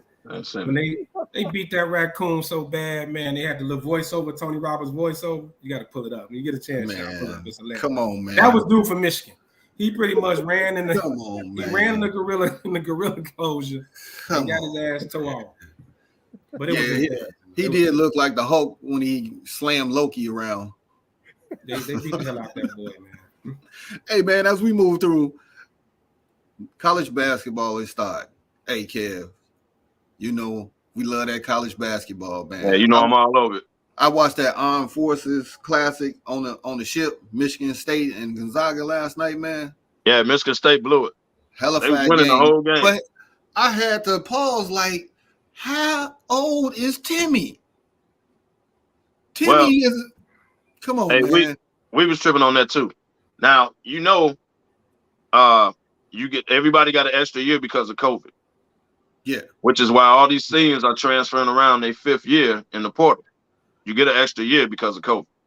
So Timmy, who is a grown man, Timmy looked like he's 38. Still on the team. Yeah, man. Bruh. Timmy looked like he's 38, man. Last night he dropped what? 22 and 13 on him? Keith said he was there with John Stockton. Damn. Timmy, man. Hey, dude, he been there a long time, bro. The kid balling in college. I tell you that, man. He ain't going to the league, man. He'll get a shot because he played for Gonzaga, but he too slow. Like, yeah, he's a good college player, good big man, but he ain't going in the league. You got to go out to the perimeter and guard a guy like the Joker.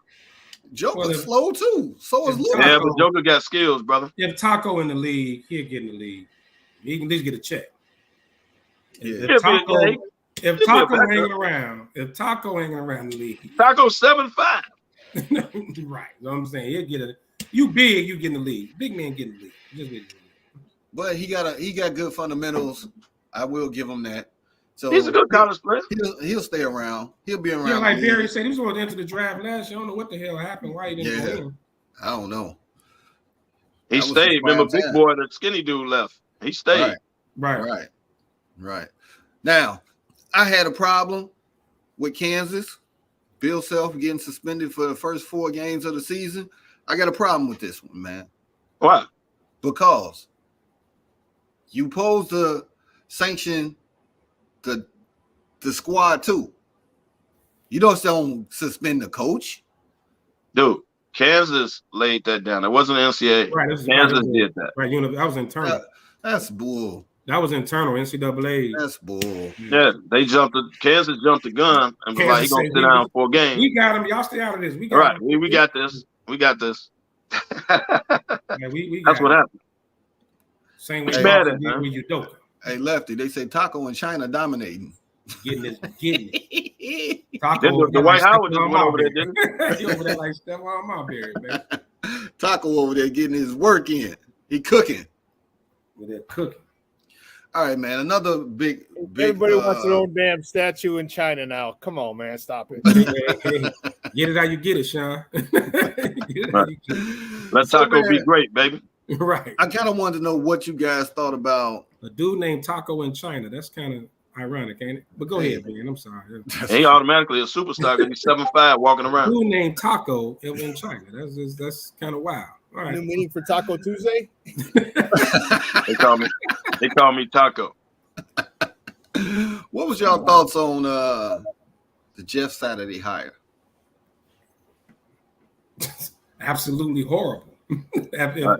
If Tankin was a person, like You just said that's a slap in the face to every assistant, it is, man. Every up and coming coach. And they actually got coaches. They have assistants over there that have a lot of NFL experience.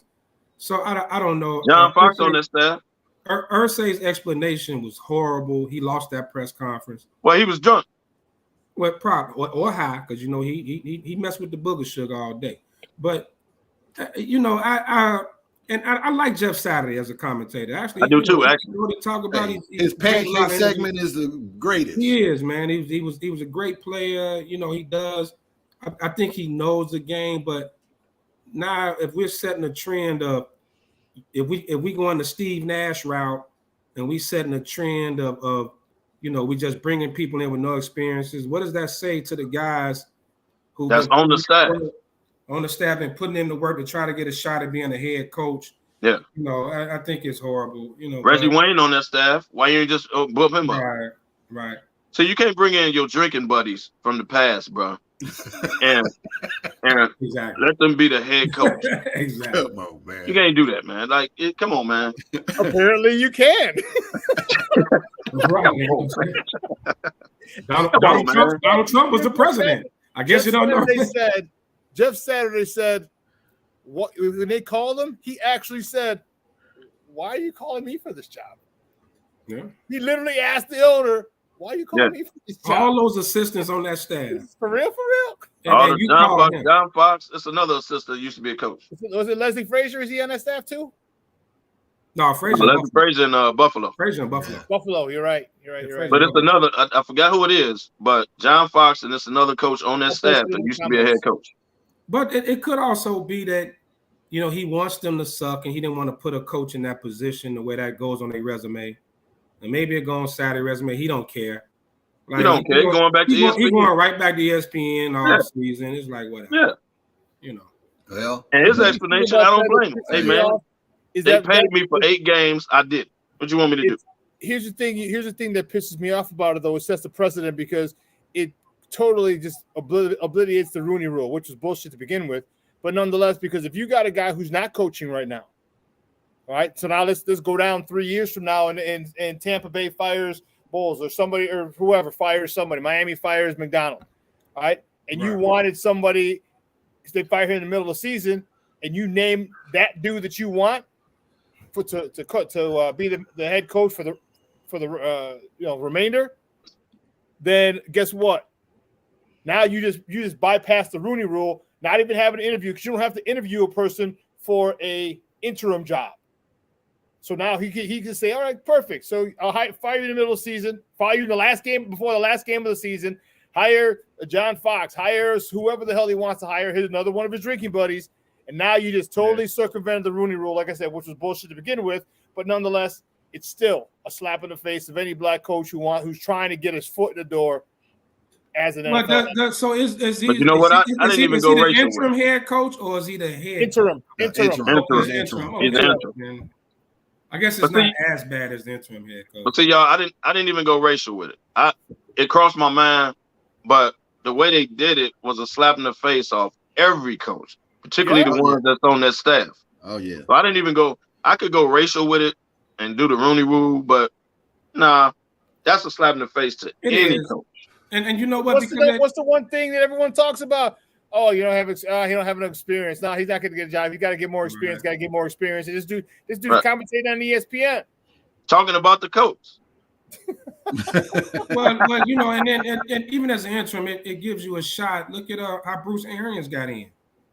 You know, when what's name got sick. Who was the Bears defensive coordinator last year? Not last year, 2 years ago. The defensive coordinator. He got with the coach. He got sick. Arians stepped in. Yeah. Pagano. Right. Chuck Pagano. You know, Bruce Arians stepped in, proved it.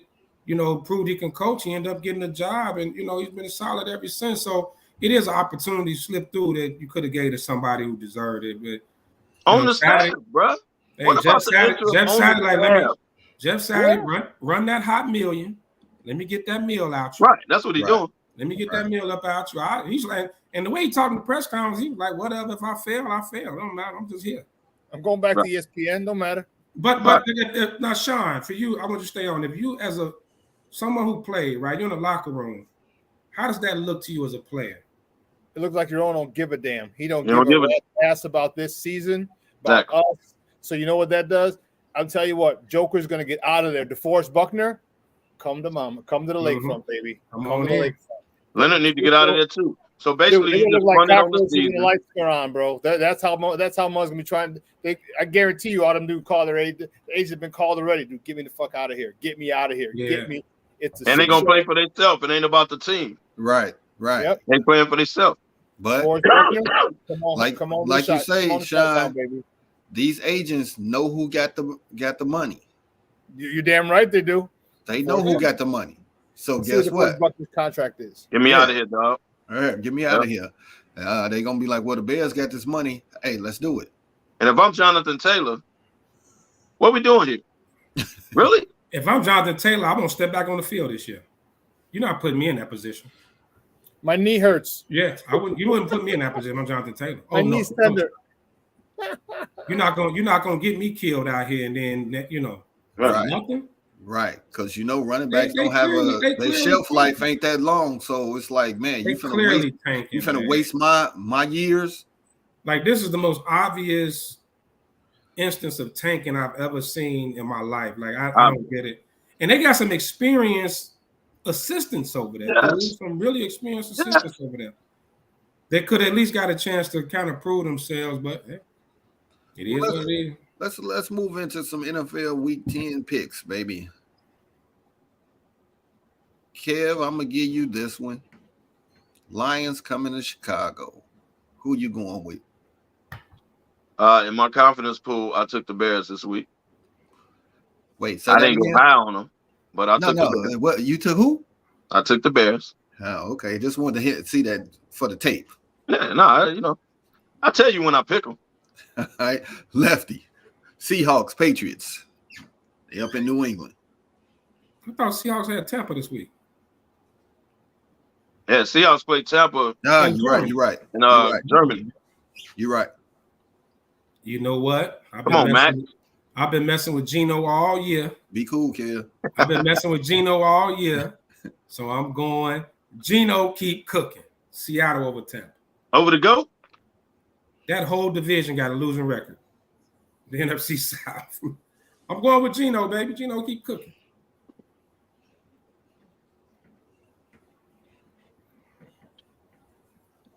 Who next? They're not gonna win that division.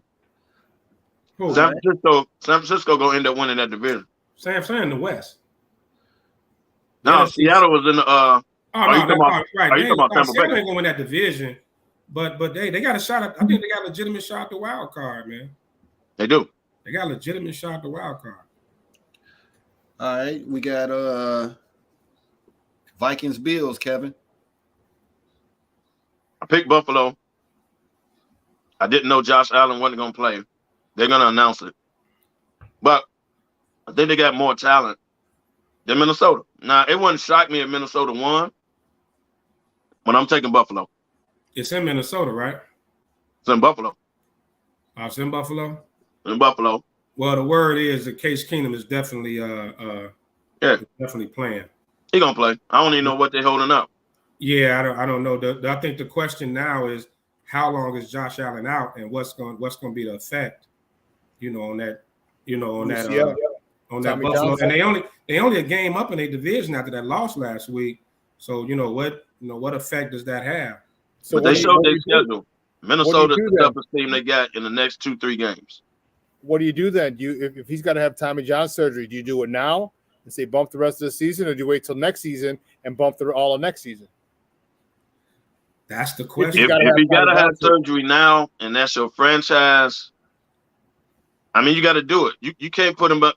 If it's to the point he needs surgery, he can't just rest it and be cool. If he needs surgery, particularly Tommy John, you got to do it now and get it out the way. I agree. Because if you wait and he messes it up even more. Sean, just stay on with us to get back online. Let's go, Sean. I'm gonna give you Browns Dolphins. Dolphins. Where? First of all, where? I think it's in Miami. Miami. Yep, it's in Miami. Yeah, then Miami. Oh, they go, back, baby. He's back. He's they back. They go Matt. They go Kellerman. Whack Kellerman. Hey, I don't know what happened, man. I had a system glitch. I don't know. You talked about my internet. I know. I know. Carmen Hey, which something. one of you fools said booger sugar? Lefty. Didn't me. Yeah. Look. Hey, they can't cover up the fact that Ursay got caught. The Ursay got caught. He got caught. He got caught with a couple of lines in the car. We already know. I mean, but do you have a team meeting like, hey man, I don't know what's going on, fellas, but we're gonna have to. We all in. It's us against the world. The owner don't give a damn. This dude, right, you can't even trust. Look, man, you can't even trust Jeff Saturday because whatever is said in the room, in the locker room, he gonna sit up with Ursay drinking, talking about. Right. So you can't even trust him. Yeah. So come on, man. Like that's a bad situation, man. And did you know what in the NFL too, man? Like firing coaches in the middle of the year is dumb. Is the dumbest thing ever, man. Like you've been with this dude all summer. Like let him just coach it out, see what happens, and then you like Arizona could fire Kingsbury. They could have fired him 2-3 weeks ago. Now hold on, Lefty. Lefty. I mean, they could have fired him. You wanted Nagy out. No matter except when us. they Nagy was an idiot. Yeah, you would have took it. You would have took that and cheered. So who was going to step in and be the head coach at that point? I mean, Bill Lazor? Anybody but that joker? Yeah, the effect that has on the locker room. You've been with this dude. Y'all wanted Nagy fired every single week. But you've been with this dude from training camp. You've been to this dude with training Lefty, camp. last year they could have brought Virginia in the coach. You would have been happy. Yeah, but just let it. Hey, Sean, every Sunday they want to pay the dude anyway. Trust me on you got to pay the dude anyway. Hey, I was leading the charge, bro. I had the flag. Yeah, I'd have been all right with Virginia in a hub around on the sideline. Well, that was the biased fan. I hated Nagy. Sean, who you going with, the Browns or the Dolphins? Dolphins. I don't know, man. Oh man, the Dolphins. I don't know. I'm just not sold on the hell you don't know. I'm not sold on them, man. I'm not. What you don't know? I'm Tyrod Taylor gonna lead them to victory. Tyrod go cook. Yeah, he gonna cook some macaroni after the game. Tyrod, first of all, is with the Giants. That's number one. I mean, not Tyrod. Jacoby. They're not beating Tua. Tua cooking, baby. Yeah, he's on a roll, man. He after that win last week, he's on a roll. Yeah, he's back. His concussions are left. Yeah, he's good. Lefty Texans versus the Giants. I thought he still had a concussion after that last pass on that fourth down that he threw to the tight end. Tua. What the hell? I was like, dude, what are you doing, dude? Is he concussed again? I thought he was still. He had him. He's wide open. Dude, he was wide open. He had PTSD. Underhand the damn thing. Brett Favre, Aaron Rodgers, underhand. He threw it at his ankles. He threw it at the dude's ankles. Is he playing Canadian? You got one hop. Hey man, there's some pretty bad games this week, man. Texans versus Giants, Lefty. Oh, Giants. You know, I'm not as much as Kev get on our nerves being a Giant fan. I'm not a Giant hater.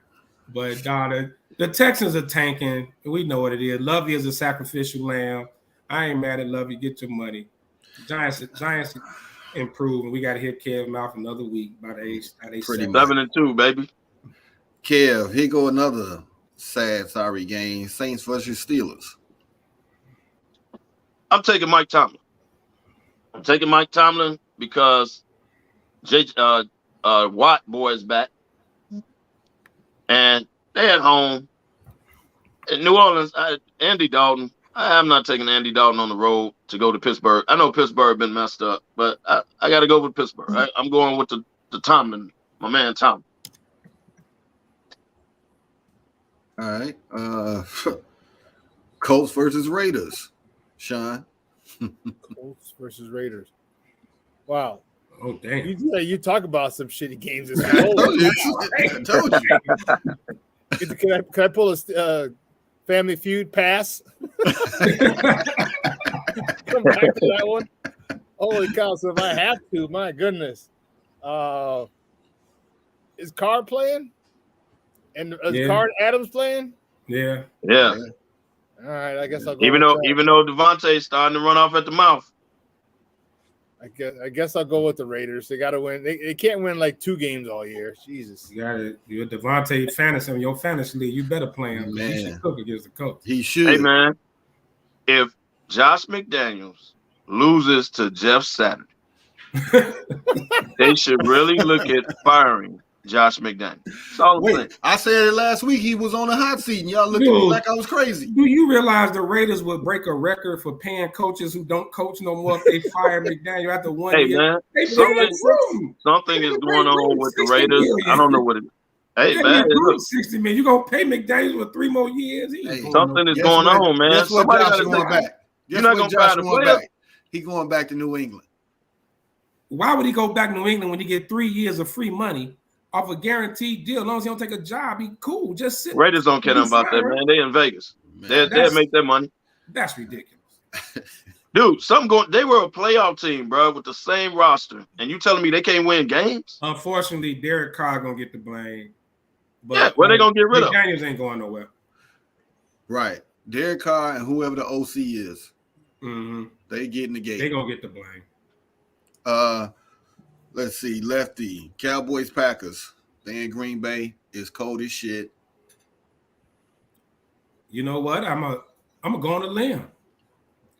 I think Aaron Rodgers has a decent enough game to where they pull it off. I'm taking the Packers in a close one in Lambeau. Hey, because of the cold weather, I agree with you. Huh? I think I agree with you with Puck the Fackers. That's all I got to say. Nah, I'm not doing it in my parlay on FanDuel. Trust me, I'm not messing with it on that. I'm going Dallas. Carry on. All right, Kev. Cards versus Rams. Told you these some shit games. Another shit show.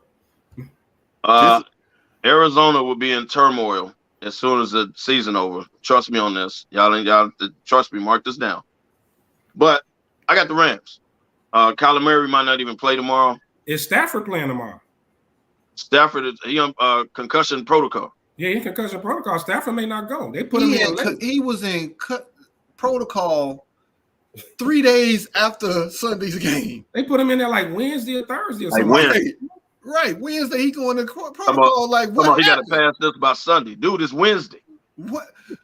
I want to know, did he arrive to the facilities and fall out in the QB room? I mean, what? Maybe he staggered on the practice field or something. I don't know how that happens. Like, I don't know, man. His head getting on a plane? I mean, the NFL got to investigate that. Ain't it a fine or something if you don't report concussions or something? And they was in the QB room and it was like, did you see this? He was like, I popped my boogers because they asked me to.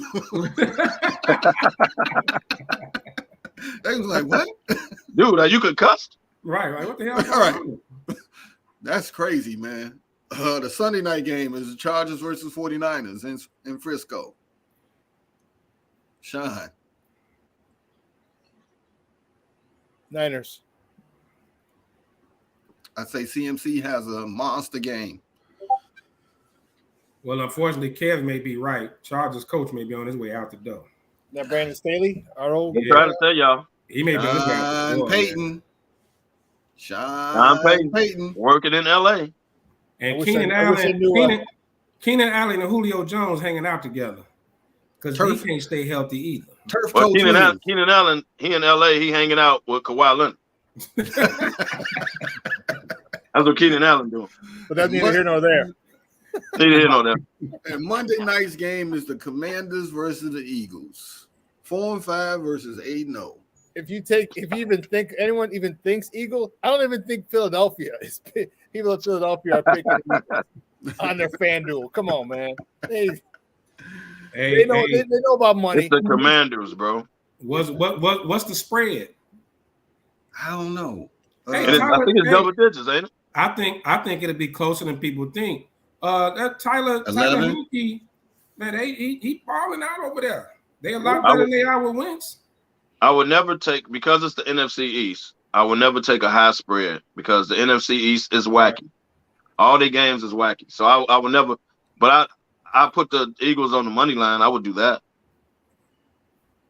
Yeah, on the money line, but the spread, I don't know. I think it.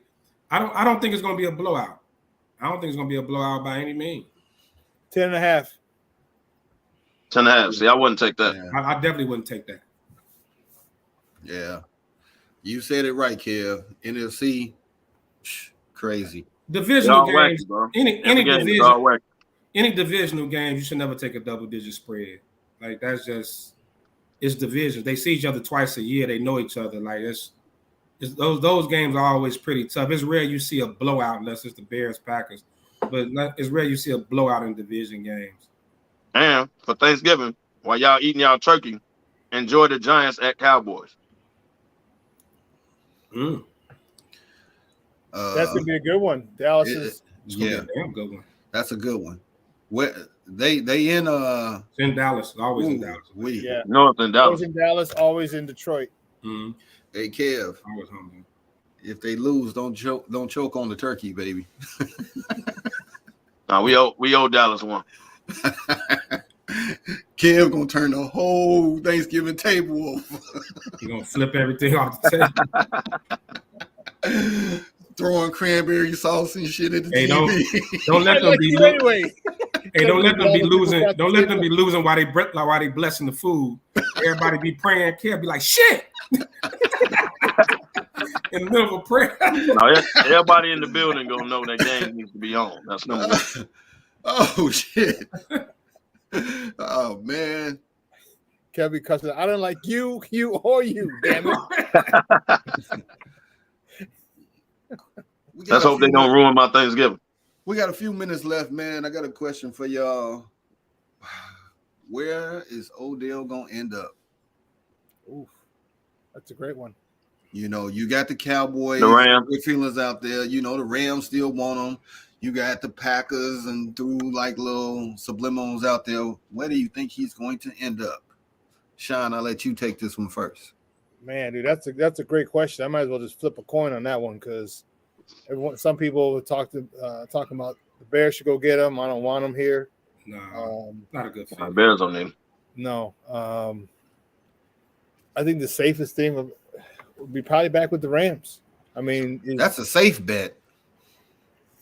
But you know, Jerry Jones he's sitting on his boat like, oh, I would love to have him in our receiver room. Well, the question is though, are the Rams still considered a contender? Because I think he wants to go, like he wants to go somewhere where they contend at least for a playoff spot. I don't know where the Rams are right now. Yeah. Well, they're not in that. I don't know. Especially if Stafford's out, they lose again. The Rams like 3-5. Yeah, I don't know if Odell go, especially for that little bit of money they got to offer him. I don't know if that's prorated too. Yeah, I don't know if he goes back there now. I'm going with Dallas. I'm gonna take Dallas. Hey Barry, if he go to Philly, I can see it all destructing. He'd be the fourth option in Philly though. Man. You're not going to Green Bay to play in the cold. You're not going to Buffalo to play in the cold. I would say the Rams, but now that y'all through, they really not contenders this year. I mean, CeeDee Lamb to me is not a number one receiver. That's just me. But I could see Dallas if Jerry be like, look, we're going to give you an extension. We're going to sign you this year. We're going to give you an extension. You are missing piece. No, Jerry, that dude. So it wouldn't shock me if you go to Dallas. I had the Rams on my mind, but yeah, they're not contenders. They're not going to win nothing. Yeah. Especially if Stafford got to miss any extended time, they already look bad. I can't see it. Well, he got a concussion that didn't tell nobody to win. He forgot. Well, he forgot. Yeah. I remember. Maybe he didn't know. He didn't know. I gotta tell you guys something, but I can't remember what it is. Right. Oh yeah, I meant to tell y'all, man. I ain't been right. Hey, he showed up at the facility with triple fat goose Parker on and some Uggs. He's like, dude, it's 90 degrees. Like, coach, I meant to tell you something. I meant to tell you something. I can't remember what it is right now. Hey, he was like Ricky Bobby after he had his accident and stripped down in practice. He was running around. First of all, Talladega Nights was a classic. Let's call it that. That's a classic. Classic. Hey, man, it had to be something, though. Because on Wednesday from Sunday, But you know they off on Tuesday, so then he didn't practice. He didn't show up to Wednesday. Well, ain't nobody talk to him. Been there Monday at least, you know. Right, what I'm saying? Monday. Ain't nobody That's talking. film day. My Monday head film hurt. day, I'm right? dizzy. Something like nobody said nothing. Man. But the NFL is gonna have to investigate when did it take place? Because if it happened during the game, they didn't take him in that blue tent. I think it's a fine, right? He played. A fine or something, right? It's something with that protocol. If they didn't at least, pull him in the tent and say, or maybe the Rams just hid it until Wednesday, because if it happened on that field and he didn't say it and nobody said anything, that's a problem. Hey, listen, he showed up in the locker room trying to cook a souffle with a big lighter. And that last drive against Tampa, he was probably concussed during the game. That last drive, he was terrible. Yeah. Hey, man. I really need some understanding on that one, man. But it's just in time for Christmas. The Commanders are for sale, and water is wet. So he gonna get paid selling them though. So the word is y'all might want him out, but he gonna get paid. The word is Jeff Bezos and Jay-Z. They're putting in a record-breaking bid, like $6 billion, to acquire the Commanders. I think this is the NFL's way of putting the black face in ownership, and because I don't think Bezos needs Jay-Z's money to purchase them. No. Bezos got a lot of money, but I think this is their way of trying to ease the racial tension in the NFL. So I think that this is how you do it. This is our perfect opportunity. I mean, it make a little sense. Yeah, remember Bezos stepped down from the CEO of Amazon. So I'm sure he's got a lot of liquid cash, and by the terms you got to have, the primary owner or whatever's got to have like 40% of the money liquid. I don't remember all of it, but I was looking at it a couple of months ago.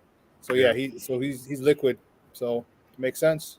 So is it how crazy is it that you can do inappropriate things, the wildest shit ever, and your penalty is billions, $3-4 billion profit to go away. Crazy, billions. Right? Like Donald Sterling. Welcome to the good old boys club, man. Donald Sterling's punishment was $2 billion. Mm-hmm. And he's crying over it too. He's like, to go away. Yeah. Pay me, please. Yeah, that's. I'll take that punishment. Yeah, punish me all day long. All day. Thank you, man. Have another. Right. Well, we came to the end of the ride, man. So we're gonna give our parting shots, man. I'll start off with you, KDL. Man, thanks for tuning in, people, on the Saturday ride that we do. We took a week off, but appreciate y'all nonetheless. I really ain't got nothing, man. I appreciate everybody. Salute to the Veterans Weekend. Appreciate everybody for tuning in. Lefty. Happy Veterans Day. A few things. Happy 4-year anniversary to Windy City Cigar Lounge. Y'all celebrating the day. We'll definitely be down there to celebrate with you guys. And of course, you all been following us on social media. You know what next Sunday is. What's the name of the bar, Sean?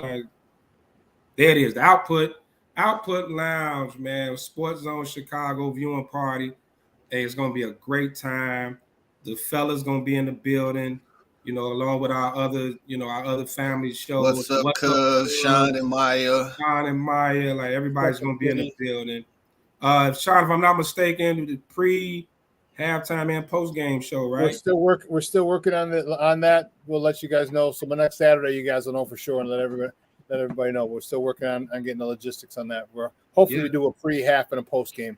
Okay, and great giveaways, and you know how it is with somebody like Miller giving away stuff. So it's gonna be some great giveaways. This is gonna be a great time for those that are not going to Atlanta, and for those that are going to Atlanta, man, be safe. Chicago takeovers are always a lot of fun, but see you guys out there. Also, happy 50th birthday to our SmokeFella brother Phil.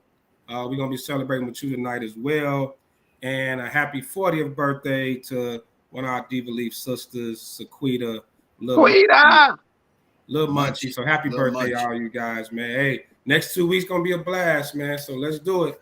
Get out the output next Sunday. Come hang out with us. Right. Everybody that like chime in, man. Hey, come on, hang out with us, man. Have a good time. We're gonna be in the place to be. And as Lefty said earlier, they got some good ass wings. So come on out. And if you think we inappropriate on this show, wait till you hang with us in person. It's a lot worse in person.